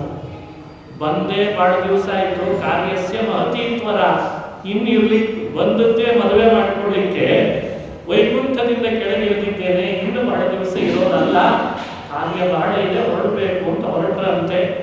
ಶ್ರೀನಿವಾಸ, ಪದ್ಮಾವತಿ, ಇನ್ನಿತರ ದೇವತೆಗಳೆಲ್ಲ ನಾರಾಯಣಪುರದಿಂದ ಇವತ್ತೊಂದು ಸ್ಥಳ ತೋರಿಸ್ತಾರೆ, ಕಲ್ಯಾಣ ಘಟ್ಟ ಅಂತ. ಅದಕ್ಕೆ ಅಗಸ್ತ್ಯಾಶ್ರಮ, ಕಲ್ಯಾಣ ಶ್ರೀನಿವಾಸ, ಅಲ್ಲಿ ಬಂದು ವಾಸ ಮಾಡಿದರು. 6 ತಿಂಗಳು ಪರ್ವತವನ್ನ ವಿವಾಹ ಮಾಡಿಕೊಂಡ ದಂಪತಿಗಳು ಏರ್ಬಾರ್ದು ಅಂತಿದೆ. ಷಣ್ಮಾಸಾವಧಿ ಅಲ್ಲಿವರೆಗೂ ಅಗಸ್ತ್ಯಾಶ್ರಮದಲ್ಲಿ ವಾಸ ಮಾಡಿ 6 ತಿಂಗಳು ಕಳೆದ ನಂತರ ಶ್ರೀನಿವಾಸ ಮೇಲ್ ಬಂದ. ಅಲ್ಲೇ ನೆಲೆಸಿದ. ತನ್ನ ಭಕ್ತರ ಅಭಿಲಾಷೆಗಳನ್ನು ಪೂರ್ಣ ಮಾಡುವಂತೆ ಕಲಿಯುಗ ಮುಗಿಯುವವರೆಗೂ ವಾಸ ಮಾಡ್ತಾನೆ. ಇಲ್ಲಿ ಬಂದ ದೇವತೆಗಳಿಗೆ ಒಬ್ಬೊಬ್ಬರಿಗೂ ಉಡುಗೊರೆ ಕೊಟ್ಟು ಉತ್ಸವದಲ್ಲಿ ಪಾಲ್ಗೊಂಡವರನ್ನು ಅಭಿನಂದಿಸಿ ಭಗವಂತ ದೇವಲೋಕಕ್ಕೆ ಅಂತ ಕಳಿಸ್ತಾನೆ. ಬ್ರಹ್ಮಾದಿ ದೇವತೆಗಳೆಲ್ಲ ಕೃತಾರ್ಥರಾದ್ವಿ ಅಂತಾರೆ. ಶ್ರೀನಿವಾಸನ ಕಲ್ಯಾಣ ನೋಡಿ ನಮಗೆ ಆನಂದ ಆಯಿತು ಅಂತ ಅವರೆಲ್ಲರೂ ಆನಂದ ಪಟ್ಟು ದೇವಲೋಕಕ್ಕೆ ಅಂತ ಹೊರಟರು. ಈ ಕಲ್ಯಾಣ ಘಟ್ಟವನ್ನ ಪೂರ್ಣ ಉಪದೇಶ ಮಾಡಿ ಶತಾನಂದರು ಜನಕನಿಗೆ ತಿಳಿಸಿದ ಮೇಲೆ ಜನಕ ಜನಕ ರಾಜ ಆನಂದ ಪಟ್ಟ. ಅವರ ಮನೆಗೆ ಒಬ್ಬ ರಾಜನಿಗೆ 4 ಗಂಡು ಮಕ್ಕಳು ಇರಬೇಕು, ನಾನು ಅಂಥವರಿಗೆ ಕನ್ಯಾದಾನ ಮಾಡಿಕೊಡ್ಬೇಕು ಅಂತ ಕೇಳ್ಕೊಂಡಿದ್ದಲ್ಲ. ಆಗಲೇ ವಿಶ್ವಾಮಿತ್ರರು ರಾಮ ಲಕ್ಷ್ಮಣರನ್ನ ಜನಕನ ಮನೆಗೆ ಅಂತ ಸ್ವಯಂವರಕ್ಕೆ ಕರೆದುಕೊಂಡು ಬಂದಾಗ ಅವರ ಮನೆಯಲ್ಲಿ ಕಲ್ಯಾಣ ಆಯಿತು.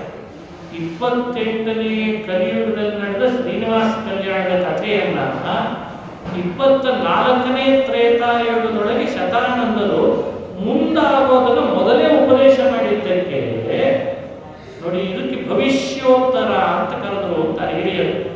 ಮುಂದಾಗುವ ಕಲ್ಯಾಣವನ್ನ ಮೊದಲೇ ಉಪದೇಶ ಮಾಡಿದ್ದಕ್ಕೆ ಅದನ್ನು ಕೇಳಿದ ಜನಕರಾಜನ ಮನೆಯೊಳಗೆ ಸೀತಾ ಕಲ್ಯಾಣ ಆಯಿತು ಅಂತ ಕಥೆಯನ್ನ ತಿಳಿಸಿದ್ದಾರೆ. ಈ ಚರಿತ್ರೆಯನ್ನು ಯಾರು ಶ್ರವಣ ಮಾಡ್ತಾರೋ ಅವರಿಗೆ ಪುಣ್ಯ. ಸೂತ ಶೌನಕರ ಸಂವಾದದಲ್ಲಿ ಬರ್ತದೆ, ಶ್ರೀನಿವಾಸ ಕಲ್ಯಾಣದ ಉಪನ್ಯಾಸವನ್ನು ಕೇಳಿದರೆ ಪಾರಾಯಣ ಮಾಡಿದೆಯೇ ಪುಣ್ಯ. ಯಾವ ಭೂಮಿ ಪ್ರಧಾನತಃ ಇಡೀ ಭೂಮಂಡಲಕ್ಕೆ ಬಂಗಾರದ ಕವಚ ಹಾಕಿ ವಜ್ರದ ಮಳೆ ಹೊಡೆದು ದಾನ ಮಾಡಿದ್ರೆ ಏನು ಪುಣ್ಯ ಬರಬೇಕೋ ಆ ಪುಣ್ಯ ಶ್ರೀನಿವಾಸ ಕಲ್ಯಾಣ ಕೇಳಿದ್ರೆ ಬರಬೇಕು. ಎಂಥ ಅದ್ಭುತ! ಕೋಟಿ ಕನ್ಯಾ ಪ್ರಧಾನಾರ್ಚ, ಕೋಟಿ ಕನ್ಯಾದಾನ ಮಾಡಿದ್ರಿಂದ ಬರುವ ಪುಣ್ಯ ಶ್ರೀನಿವಾಸ ಕಲ್ಯಾಣದ ಪಟ್ಟಣದಿಂದ ಬರ್ತದೆ ಅಂತ ಹೇಳಿ. ಯೌತ್ಸವಂ ಕಾರಯತಿ, ಈ ಉತ್ಸವವನ್ನೇನಾದ್ರು ಕಲ್ಯಾಣ ಶ್ರವಣ ಮಾಡೋದು ಒಂದು ಪ್ರವಚನ ಶ್ರವಣ. ಯಾರಿದರ ಉತ್ಸವವನ್ನು ಆಚರಣೆ ಮಾಡ್ತಾರೆ ಅವರಿಗೆ ಲಾಭ ಅಂತ ಹೇಳಿದ್ರೆ, ವಿಷ್ಣು ಲೋಕದಲ್ಲಿ ಅವರಿಗೆ ಅಂತ ಒಂದು ಮನೆ ಕಟ್ಟಿಸ್ತಾರಂತೆ ಭಗವಂತ, ಮತ್ತು ಅವರ ಮನೆಗಳಲ್ಲಿ ಕಲ್ಯಾಣವನ್ನು ಉಂಟು ಮಾಡುತ್ತಾನೆ ಅಂತ ಬಹಳ ಫಲವನ್ನು ಹೇಳಿದ್ದಾರೆ. ಇಂಥ ಭವಿಷ್ಯೋತ್ತರ ಪುರಾಣದ ಪ್ರವಚನವನ್ನ ನಾವು ಈಗಾಗಲೇ ಅಕ್ಷಯ ತದಿಗೆಯಿಂದ ಮುಂದುವರಿಸಿ ಕೆಲವು ದಿನಗಳ ಕಾಲ ಶ್ರವಣ ಮಾಡ್ತಾ ಬಂದಿದ್ದೇವೆ.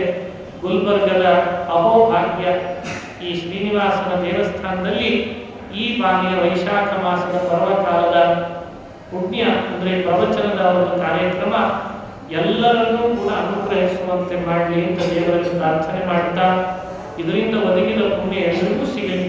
ಇದನ್ನು ಆಯೋಜನೆ ಮಾಡಿದವರಿಗೂ ಇದನ್ನು ಶ್ರವಣ ಮಾಡಿದವರಿಗೂ ಹೇಳಿದ ನನಗೂ ಶ್ರೀನಿವಾಸ ಅನುಗ್ರಹವನ್ನು ಮಾಡಲಿ ಪ್ರಾರ್ಥನೆ ಮಾಡ್ತಾ, ದೇಶ ಸುಭಿಕ್ಷೆಯಿಂದ ಇರಲಿ, ಎಲ್ಲ ಸಜ್ಜನರು ಆಸ್ತಿಕರು ನಿರಾತಂಕರಾಗಿರಲಿ, ಮಳೆ ಬೆಳೆ ಚೆನ್ನಾಗಿ ಆಗಲಿ, ಮನೆಗಳಲ್ಲಿ ಕಲಹಗಳು ದೂರ ಆಗಲಿ, ಮತ್ತಷ್ಟು ಸಾಮರಸ್ಯ ಉಂಟಾಗಲಿ, ಸಮಾಜ ಸದೃಢವಾಗಲಿ, ಧರ್ಮದ ಬೆಳವಣಿಗೆ ಹೆಚ್ಚೆಚ್ಚು ಆಗಲಿ, ಮನೆಗಳಲ್ಲಿ ಸುಖ ಶಾಂತಿ ನೆಲೆಗೊಳಿಸಲಿ ಅಂತ ದೇವರಲ್ಲಿ ಪ್ರಾರ್ಥನೆಯನ್ನು ಈ ಸಂದರ್ಭದಲ್ಲಿ ಮಾಡ್ತಾ, ನಮ್ಮ ದೇಶ ಧರ್ಮದ ದೇಶ, ನಮ್ಮ ದೇಶ ಭಕ್ತಿಯ ದೇಶ, ನಮ್ಮ ನಾಡು ಭಕ್ತಿಯ ನಾಡು, ಧರ್ಮದ ನಾಡು. ಇಲ್ಲಿರುವ ಪ್ರಜೆಗಳಾದ ನಾವೆಲ್ಲ ಧರ್ಮ ಭಕ್ತಿಗೆ ಹೆಚ್ಚು ಬೆಲೆ ಕೊಡಬೇಕು, ದೈವವನ್ನು ಆರಾಧಿಸಬೇಕು, ದೈವದಲ್ಲಿ ಭಕ್ತಿ ಮಾಡಬೇಕು, ಧರ್ಮವನ್ನು ಆಚರಣೆ ಮಾಡಬೇಕು. ಆ ನಿಟ್ಟಿನಲ್ಲಿ ಇಂಥ ಕಾರ್ಯಕ್ರಮಗಳು ಕಾಲಕ್ಕೆ ನಡೀತಾ ಇದ್ರೆ ಅದು ಲೋಕದಲ್ಲಿ ಜಾಗೃತಿ ಉಂಟಾಗ್ತದೆ. ಅಲ್ಲಲ್ಲಿ ಹೇಳೋದುಂಟು, ಏರಿಯಾಕ್ಕೆ ಒಂದು ಪೊಲೀಸ್ ಸ್ಟೇಷನ್ ಆಗಿದೆ ಅಂದ್ರೆ ಕಳ್ಳರು ಜಾಸ್ತಿ ಆಗಿದ್ದಾರೆ ಅಂತ. ಅಲ್ಲದೆ ಏರಿಯಾಕ್ಕೆ ಹಾಸ್ಪಿಟಲ್ ಆಗ್ತಾ ಇದೆ ಅಂದ್ರೆ ರೋಗಿಗಳು ಜಾಸ್ತಿ. ಅದೇ ಏರಿಯಾಕ್ಕೆ ದೇವಸ್ಥಾನ ಶ್ರೀನಿವಾಸ ಕಲ್ಯಾಣ ಆಗ್ತಾ ಇದೆ ಅಂದ್ರೆ ಅಲ್ಲಿ ಭಕ್ತಿ ಜಾಸ್ತಿ ಆಗಿದೆ ಅಂತ. ಇನ್ನೇನು ಹೇಳಿ ಸರ್, ಎಷ್ಟು ಕಡೆಯಲ್ಲಿ ತಿರುಪತಿಯ ಶ್ರೀನಿವಾಸ ತನ್ನ ಭಕ್ತರನ್ನು ಪ್ರೇರೇಪಿಸಿ ತನ್ನ ಕಲ್ಯಾಣವನ್ನು ಮಾಡಿಸಿಕೊಳ್ತಾನೆ ಅಂದ್ರೆ ಇಡೀ ಪ್ರಪಂಚ ತಿರುಪತಿಯ ಶ್ರೀನಿವಾಸನ ವಿಷಯದಲ್ಲಿ ಇವತ್ತಿಗೂ ಕುತೂಹಲ ಅರ್ಥ ಆಗ್ತಾ ಇಲ್ಲ. ಎಲ್ಲಿಂದ ಬರ್ತಾರೆ ಇಷ್ಟು ಭಕ್ತರು, ಎಲ್ಲಿಂದ ತಂದು ಹಾಕ್ತಾರೆ ಇಷ್ಟು ಕಾಣಿಕೆಗಳನ್ನ? ಹಾಗೆ ದೇವರಿದ್ದಾನೆ, ಏನಿದ್ದಾನೆ, ಇದು ಕಲ್ಲ, ದೇವರ ಕಟ್ಟಿಗೆನ, ಮಣ್ಣ, ಏನಿದೆ ಇಲ್ಲಿ ಅಂತ ಕುತೂಹಲ. ಇವನೇ ಹೀಗಿದ್ದಾನೆ ದೇವರು ಅಂದ್ರೆ ನಿಜವಾದ ಒಳಗಿರುವ ಭಗವಂತ ಹೇಗಿರಬೇಡ ಹೇಳಿ ಜಗತ್ತನ್ನ ನಿಯಂತ್ರಿಸ್ತಾ ಇದ್ದಾರೆ. ಎಂಥ ಮಹಿಮೆಗಳು ನಡೀತಾವೆ ತಿರುಪತಿಯಲ್ಲಿ, ಕೇಳಿದ್ರೆ ನಿಮಗೆ ಮೈಯೆಲ್ಲ ರೋಮಾಂಚನ ಆಗಿರುತ್ತೆ. ಆ ಮಹಿಮೆನೇ ಹಾಗೆ, ಶ್ರೀನಿವಾಸನ ಮಹಿಮೆ. ಯಾರ ಕನಸಿನಲ್ಲಿ ಬರ್ತಾನೆ ಗೊತ್ತಿಲ್ಲ, ಯಾರಿಗೆ ಯಾವ ರೂಪದಿಂದ ದರ್ಶನ ಕೊಡ್ತಾನೆ ಗೊತ್ತಿಲ್ಲ, ಯಾರ ಮನೆಯಲ್ಲಿ ಯಾವ ಥರದ ಕಷ್ಟಗಳನ್ನು ನಿಭಾಯಿಸಿ ಪರಿಹಾರ ಮಾಡ್ತಾನೆ ಗೊತ್ತಿಲ್ಲ. ಏನೋ ಅವನ ಮಹಿಮೆಯನ್ನು ತಿಳ್ಕೊಳ್ಳಿಕ್ಕೆ ಹೇಳ್ತಾರೆ, ವೆಂಕಟೇಶ ಸಮೋ ನಾಸ್ತಿ ನಭೂತೋ ನ ಭವಿಷ್ಯತಿ. ಜಗತ್ತಿನೊಳಗೆ ವೆಂಕಟೇಶನಿಗೆ ಸದೃಶ ಮತ್ತೊಬ್ಬ ದೇವರಿಲ್ಲ. ಈ ಒಂದು ಘೋಷವಾಕ್ಯದಿಂದ ಎಲ್ಲರನ್ನು ಗೆಲ್ತೇನೆ ನಾನು ಅಂತಂತಾರೆ ಹಿರಿಯರು. ಆ ನಿಟ್ಟಿನಲ್ಲಿ ಈ ಪ್ರವಚನ ನಡೆದದ್ದು ಆ ವೆಂಕಟೇಶನ ಆ ಹೆದ್ದೈವನ ಮಹಿಮೆಯನ್ನು ತಿಳಿದು ಅವನಲ್ಲಿ ಮತ್ತಷ್ಟು ಭಕ್ತಿ ಜಾಗೃತ ಆಗುವಂತಾಗಲಿ ಅಂತ ಈ ಕಾರ್ಯಕ್ರಮವನ್ನು ಆಯೋಜಿಸಿದ್ದಲ್ಲದೆ ನಾಳೆ ಶ್ರೀನಿವಾಸ ಕಲ್ಯಾಣವನ್ನು ಆಯೋಜಿಸಲಾಗಿದೆ. ನಾನು ನಿನ್ನೆನೇ ಹೇಳಿದೆ, ಒಂದು ತಗೊಂಡ್ರೆ ಒಂದು ಫ್ರೀ ಅಂತ. ನಿನ್ನೆ ಪ್ರವಚನ ತಗೊಂಡಿದ್ದೇವೆ ಇವತ್ತಿನ ತನಕ, ನಾಳೆ ಶ್ರೀನಿವಾಸ ಈಗೆಲ್ಲ ಅದೇ ಕಾಲ ತಾನೆ, ತ್ವರೆ ಮಾಡಿ ಬನ್ನಿ ಅಂತನೋ ಕಾಲ, ಬೈ ಒನ್ ಗೆಟ್ ಒನ್ ಕಾಲ. ಹಾಗೆ ನಮಗೆ ವಿಶೇಷ ಏನು ಅಂದ್ರೆ ಈ ಶ್ರೀನಿವಾಸ ದೇವಸ್ಥಾನದಲ್ಲಿ ಯಾರ್ಯಾರು ಪ್ರವಚನಕ್ಕೆ ಅಂತ ಬಂದು ಶ್ರೀನಿವಾಸನ ಕಲ್ಯಾಣದ ಕಥೆಯನ್ನು ಬುದ್ಧಿಯಲ್ಲಿ ತಗೊಂಡಿದ್ದಾರೋ ನಾಳೆ ಉತ್ಸವವನ್ನೇ ಪ್ರತ್ಯಕ್ಷವಾಗಿ ಎಲ್ಲರೂ ನೋಡುವಂತೆ ಅವಕಾಶ ಮಾಡಿಕೊಡ್ತಾರೆ. ಇದು ಭಾಗ್ಯ, ಇದು ಭಾಗ್ಯ. ಅದಕ್ಕೆ ಬಹಳ ಶ್ರಮ ಇದೆ. ಮೇಲ್ಗಡೆ ವ್ಯವಸ್ಥೆ ಮಾಡಿ ಎಲ್ಲರನ್ನ ಸೇರಿಸಿ ಉತ್ಸವ ಮಾಡೋದು ಅಂದ್ರೆ ಸುಲಭದ ಕೆಲಸ ಅಲ್ಲ. ನಮ್ಮ ಮನೆ ಮಕ್ಕಳ ಕಲ್ಯಾಣ, ಮಗಳು ಹುಟ್ಟಿದ್ರು ಮಾಡಬೇಕು, ಮಗ ಹುಟ್ಟಿದ್ರು ಕಲ್ಯಾಣ ಮಾಡಬೇಕು. ಆ ಜವಾಬ್ದಾರಿ ಎಷ್ಟು ಕಷ್ಟವೋ ಅದರಂತೆ ಅದಕ್ಕಿಂತಲೂ ಹೆಚ್ಚು ಕಷ್ಟ ಅಂದ್ರೆ ಶ್ರೀನಿವಾಸ ಕಲ್ಯಾಣ ಮಾಡೋದು ಅಷ್ಟು ಕಷ್ಟ. ಆದರೆ ನಮ್ಮ ಮನೆಯ ಮಗ ಶ್ರೀನಿವಾಸ, ನಮ್ಮ ಮನೆಯ ಮಗಳು ಪದ್ಮಾವತಿ ಅಂತ ಭಾವ ಬಂದು ಎಲ್ಲರೂ ಒಟ್ಟು ಸೇರಿ ಕಲ್ಯಾಣ ಮಾಡೋದಿದೆ ಅಲ್ಲ, ಇಡೀ ಗುಲ್ಬರ್ಗಕ್ಕೆ ಒಂದು ದೊಡ್ಡ ಕಲ್ಯಾಣ ಆಗುವಂತಹ ಸಂದೇಶ ಇದು ಕೊಡ್ತಾ ಇದ್ದಾರೆ. ಇದು ಲೋಕ ಕಲ್ಯಾಣ, ಜಗತ್ತಿನ ಕಲ್ಯಾಣ ಆಗಲಿ ಅಂತ ಶ್ರೀನಿವಾಸ ಕಲ್ಯಾಣ. ಇಂಥ ಕಲ್ಯಾಣದ ಮುತುವರ್ಜಿಯನ್ನ ಈ ದೇವಸ್ಥಾನದ ಕಮಿಟಿ ಹಾಗೂ ಕಮಿಟಿಯ ಸದಸ್ಯರುಗಳು ಜೊತೆಗೆ ಎಲ್ಲರಿಗೂ ಕೂಡ ನಮ್ಮ ಮುಂದಾಳುಗಳಾಗಿ ಬೇಕಲ್ಲ ಒಬ್ಬ ಆಯೋಜಕರು ಪದೇ ಪದೇ ಫೋನ್ ಮಾಡಿ ನೀವು ಬರ್ರಿ ಅಂತ ಅವರನ್ನ ಎಳೆದೆಳೆದು ತಂದು ಸೇರಿಸಿ ಅವತ್ತಿನ ಕಾಲದಲ್ಲಿ ಹೆಂಗೆ ಒಂದೊಂದು ಕೆಲಸ ಆಗಬೇಕಾದರೂ ಮುತುವರ್ಜಿ ವಹಿಸಿ ಮಾಡಿಸ್ತಾ ಇದ್ರು, ಇವತ್ತು ಅಂತ ಉತ್ಸಾಹಿಗಳಾಗಿ ವಯಸ್ಸಾದರೂ ಇಷ್ಟು ಉತ್ಸಾಹವಾಗಿ ಮಾಡ್ತಾ ಇರೋರು ನಮ್ಮ ಶ್ರೀಯುತ ವಿದ್ಯಾಸಾಗರ ಕುಲಕರ್ಣಿಯವರು ಬಹಳ ಶ್ರಮ ವಹಿಸಿದ್ದಾರೆ. ಅವರು ಸಮಾಜದ ದೃಷ್ಟಿ ಕಳಕಳಿ ಇಟ್ಕೊಂಡು ಮಾಡ್ತಾ ಇದ್ದಾರೆ. ನಾಳೆ ಕಲ್ಯಾಣೋತ್ಸವದಲ್ಲೂ ನೀವೆಲ್ಲ ಇಷ್ಟೇ ಶ್ರದ್ಧೆಯಿಂದ ಇನ್ನೂ ಹೆಚ್ಚಿನ ಸಂಖ್ಯೆಯಲ್ಲಿ ಪಾಲ್ಗೊಳ್ಳಬೇಕು. ಎಲ್ಲರಿಗೂ ಕ್ಷೇಮ ಆಗುವ ಹಾಗೆ ಯಾರು ಗಲಾಟೆ ಮಾಡಿಕೊಡೋದು ಬೇಡ. ಹೆಂಗಿರಬೇಕು ನಾಳೆ ಕಲ್ಯಾಣೋತ್ಸವ ಅಂದ್ರೆ, ಇಲ್ಲಿ ಮಾಡಿದ ಕಲ್ಯಾಣೋತ್ಸವ ನೋಡಿದವರು ಮಾಡಿದ್ರೆ ಹೀಗೆ ಮಾಡಬೇಕಪ್ಪ ಅಂತ ದೃಷ್ಟಾಂತರಾಗಿರುತ್ತೆ ಕಲ್ಯಾಣೋತ್ಸವ. ಆ ರೀತಿ ನೀವೆಲ್ಲ ಅದಕ್ಕೆ ಸಹಕಾರ ಕೊಡ್ತೀರಿ ಅಂತ ವಿಶ್ವಾಸ ಇದೆ. ಆ ರೀತಿ ನಾಳೆ ಕಲ್ಯಾಣೋತ್ಸವದಲ್ಲೂ ಭಾಗವಹಿಸೋಣ ಅಂತ ಹೇಳ್ತಾ ನನ್ನನ್ನು ಉಪನ್ಯಾಸಕ್ಕೆ ಬರಮಾಡಿಕೊಂಡದಕ್ಕೆ ಈ ಸಂದರ್ಭದಲ್ಲಿ ಎಲ್ಲರಿಗೂ ಕೂಡ ಧನ್ಯವಾದಗಳನ್ನು ತಿಳಿಸಿ, ನಮ್ಮ ಕುಲಕರ್ಣಿಯವರಿಗೂ ಕೂಡ ಧನ್ಯವಾದಗಳನ್ನು ತಿಳಿಸಿ, ಈ ಕಮಿಟಿಯ ಸದಸ್ಯರನ್ನು ಕೂಡ ವಿಶೇಷವಾಗಿ ಅಭಿನಂದಿಸಿ, ಶ್ರೋತೃಗಳಾಗಿ ಬಂದ ತಮಗೂ ನನಗೂ ಇನ್ನೆಲ್ಲರಿಗೂ ಶ್ರೀನಿವಾಸ ವಿಶೇಷ ಅನುಗ್ರಹವನ್ನು ಮಾಡಲಿ ಪ್ರಾರ್ಥನೆ ಮಾಡ್ತಾ ನನ್ನ ಎರಡು ಮಾತನ್ನ ಗುರುಗಳ ಅಂತರ್ಯಾಮಿ ಮುಖ್ಯ ಪ್ರಾಣಾಂತರ್ಯಾಮಿ ಶ್ರೀನಿವಾಸಾತ್ಮಕ ಬಿಂಬರೂಪಿ ಭಗವಂತ ಪಾದಗಳಲ್ಲಿ ಅರ್ಪಿಸ್ತೇನೆ. ಶ್ರೀಕೃಷ್ಣಾರ್ಪಣಮಸ್ತು. ಹರಯೇ ನಮಃ, ಹರಯೇ ನಮಃ.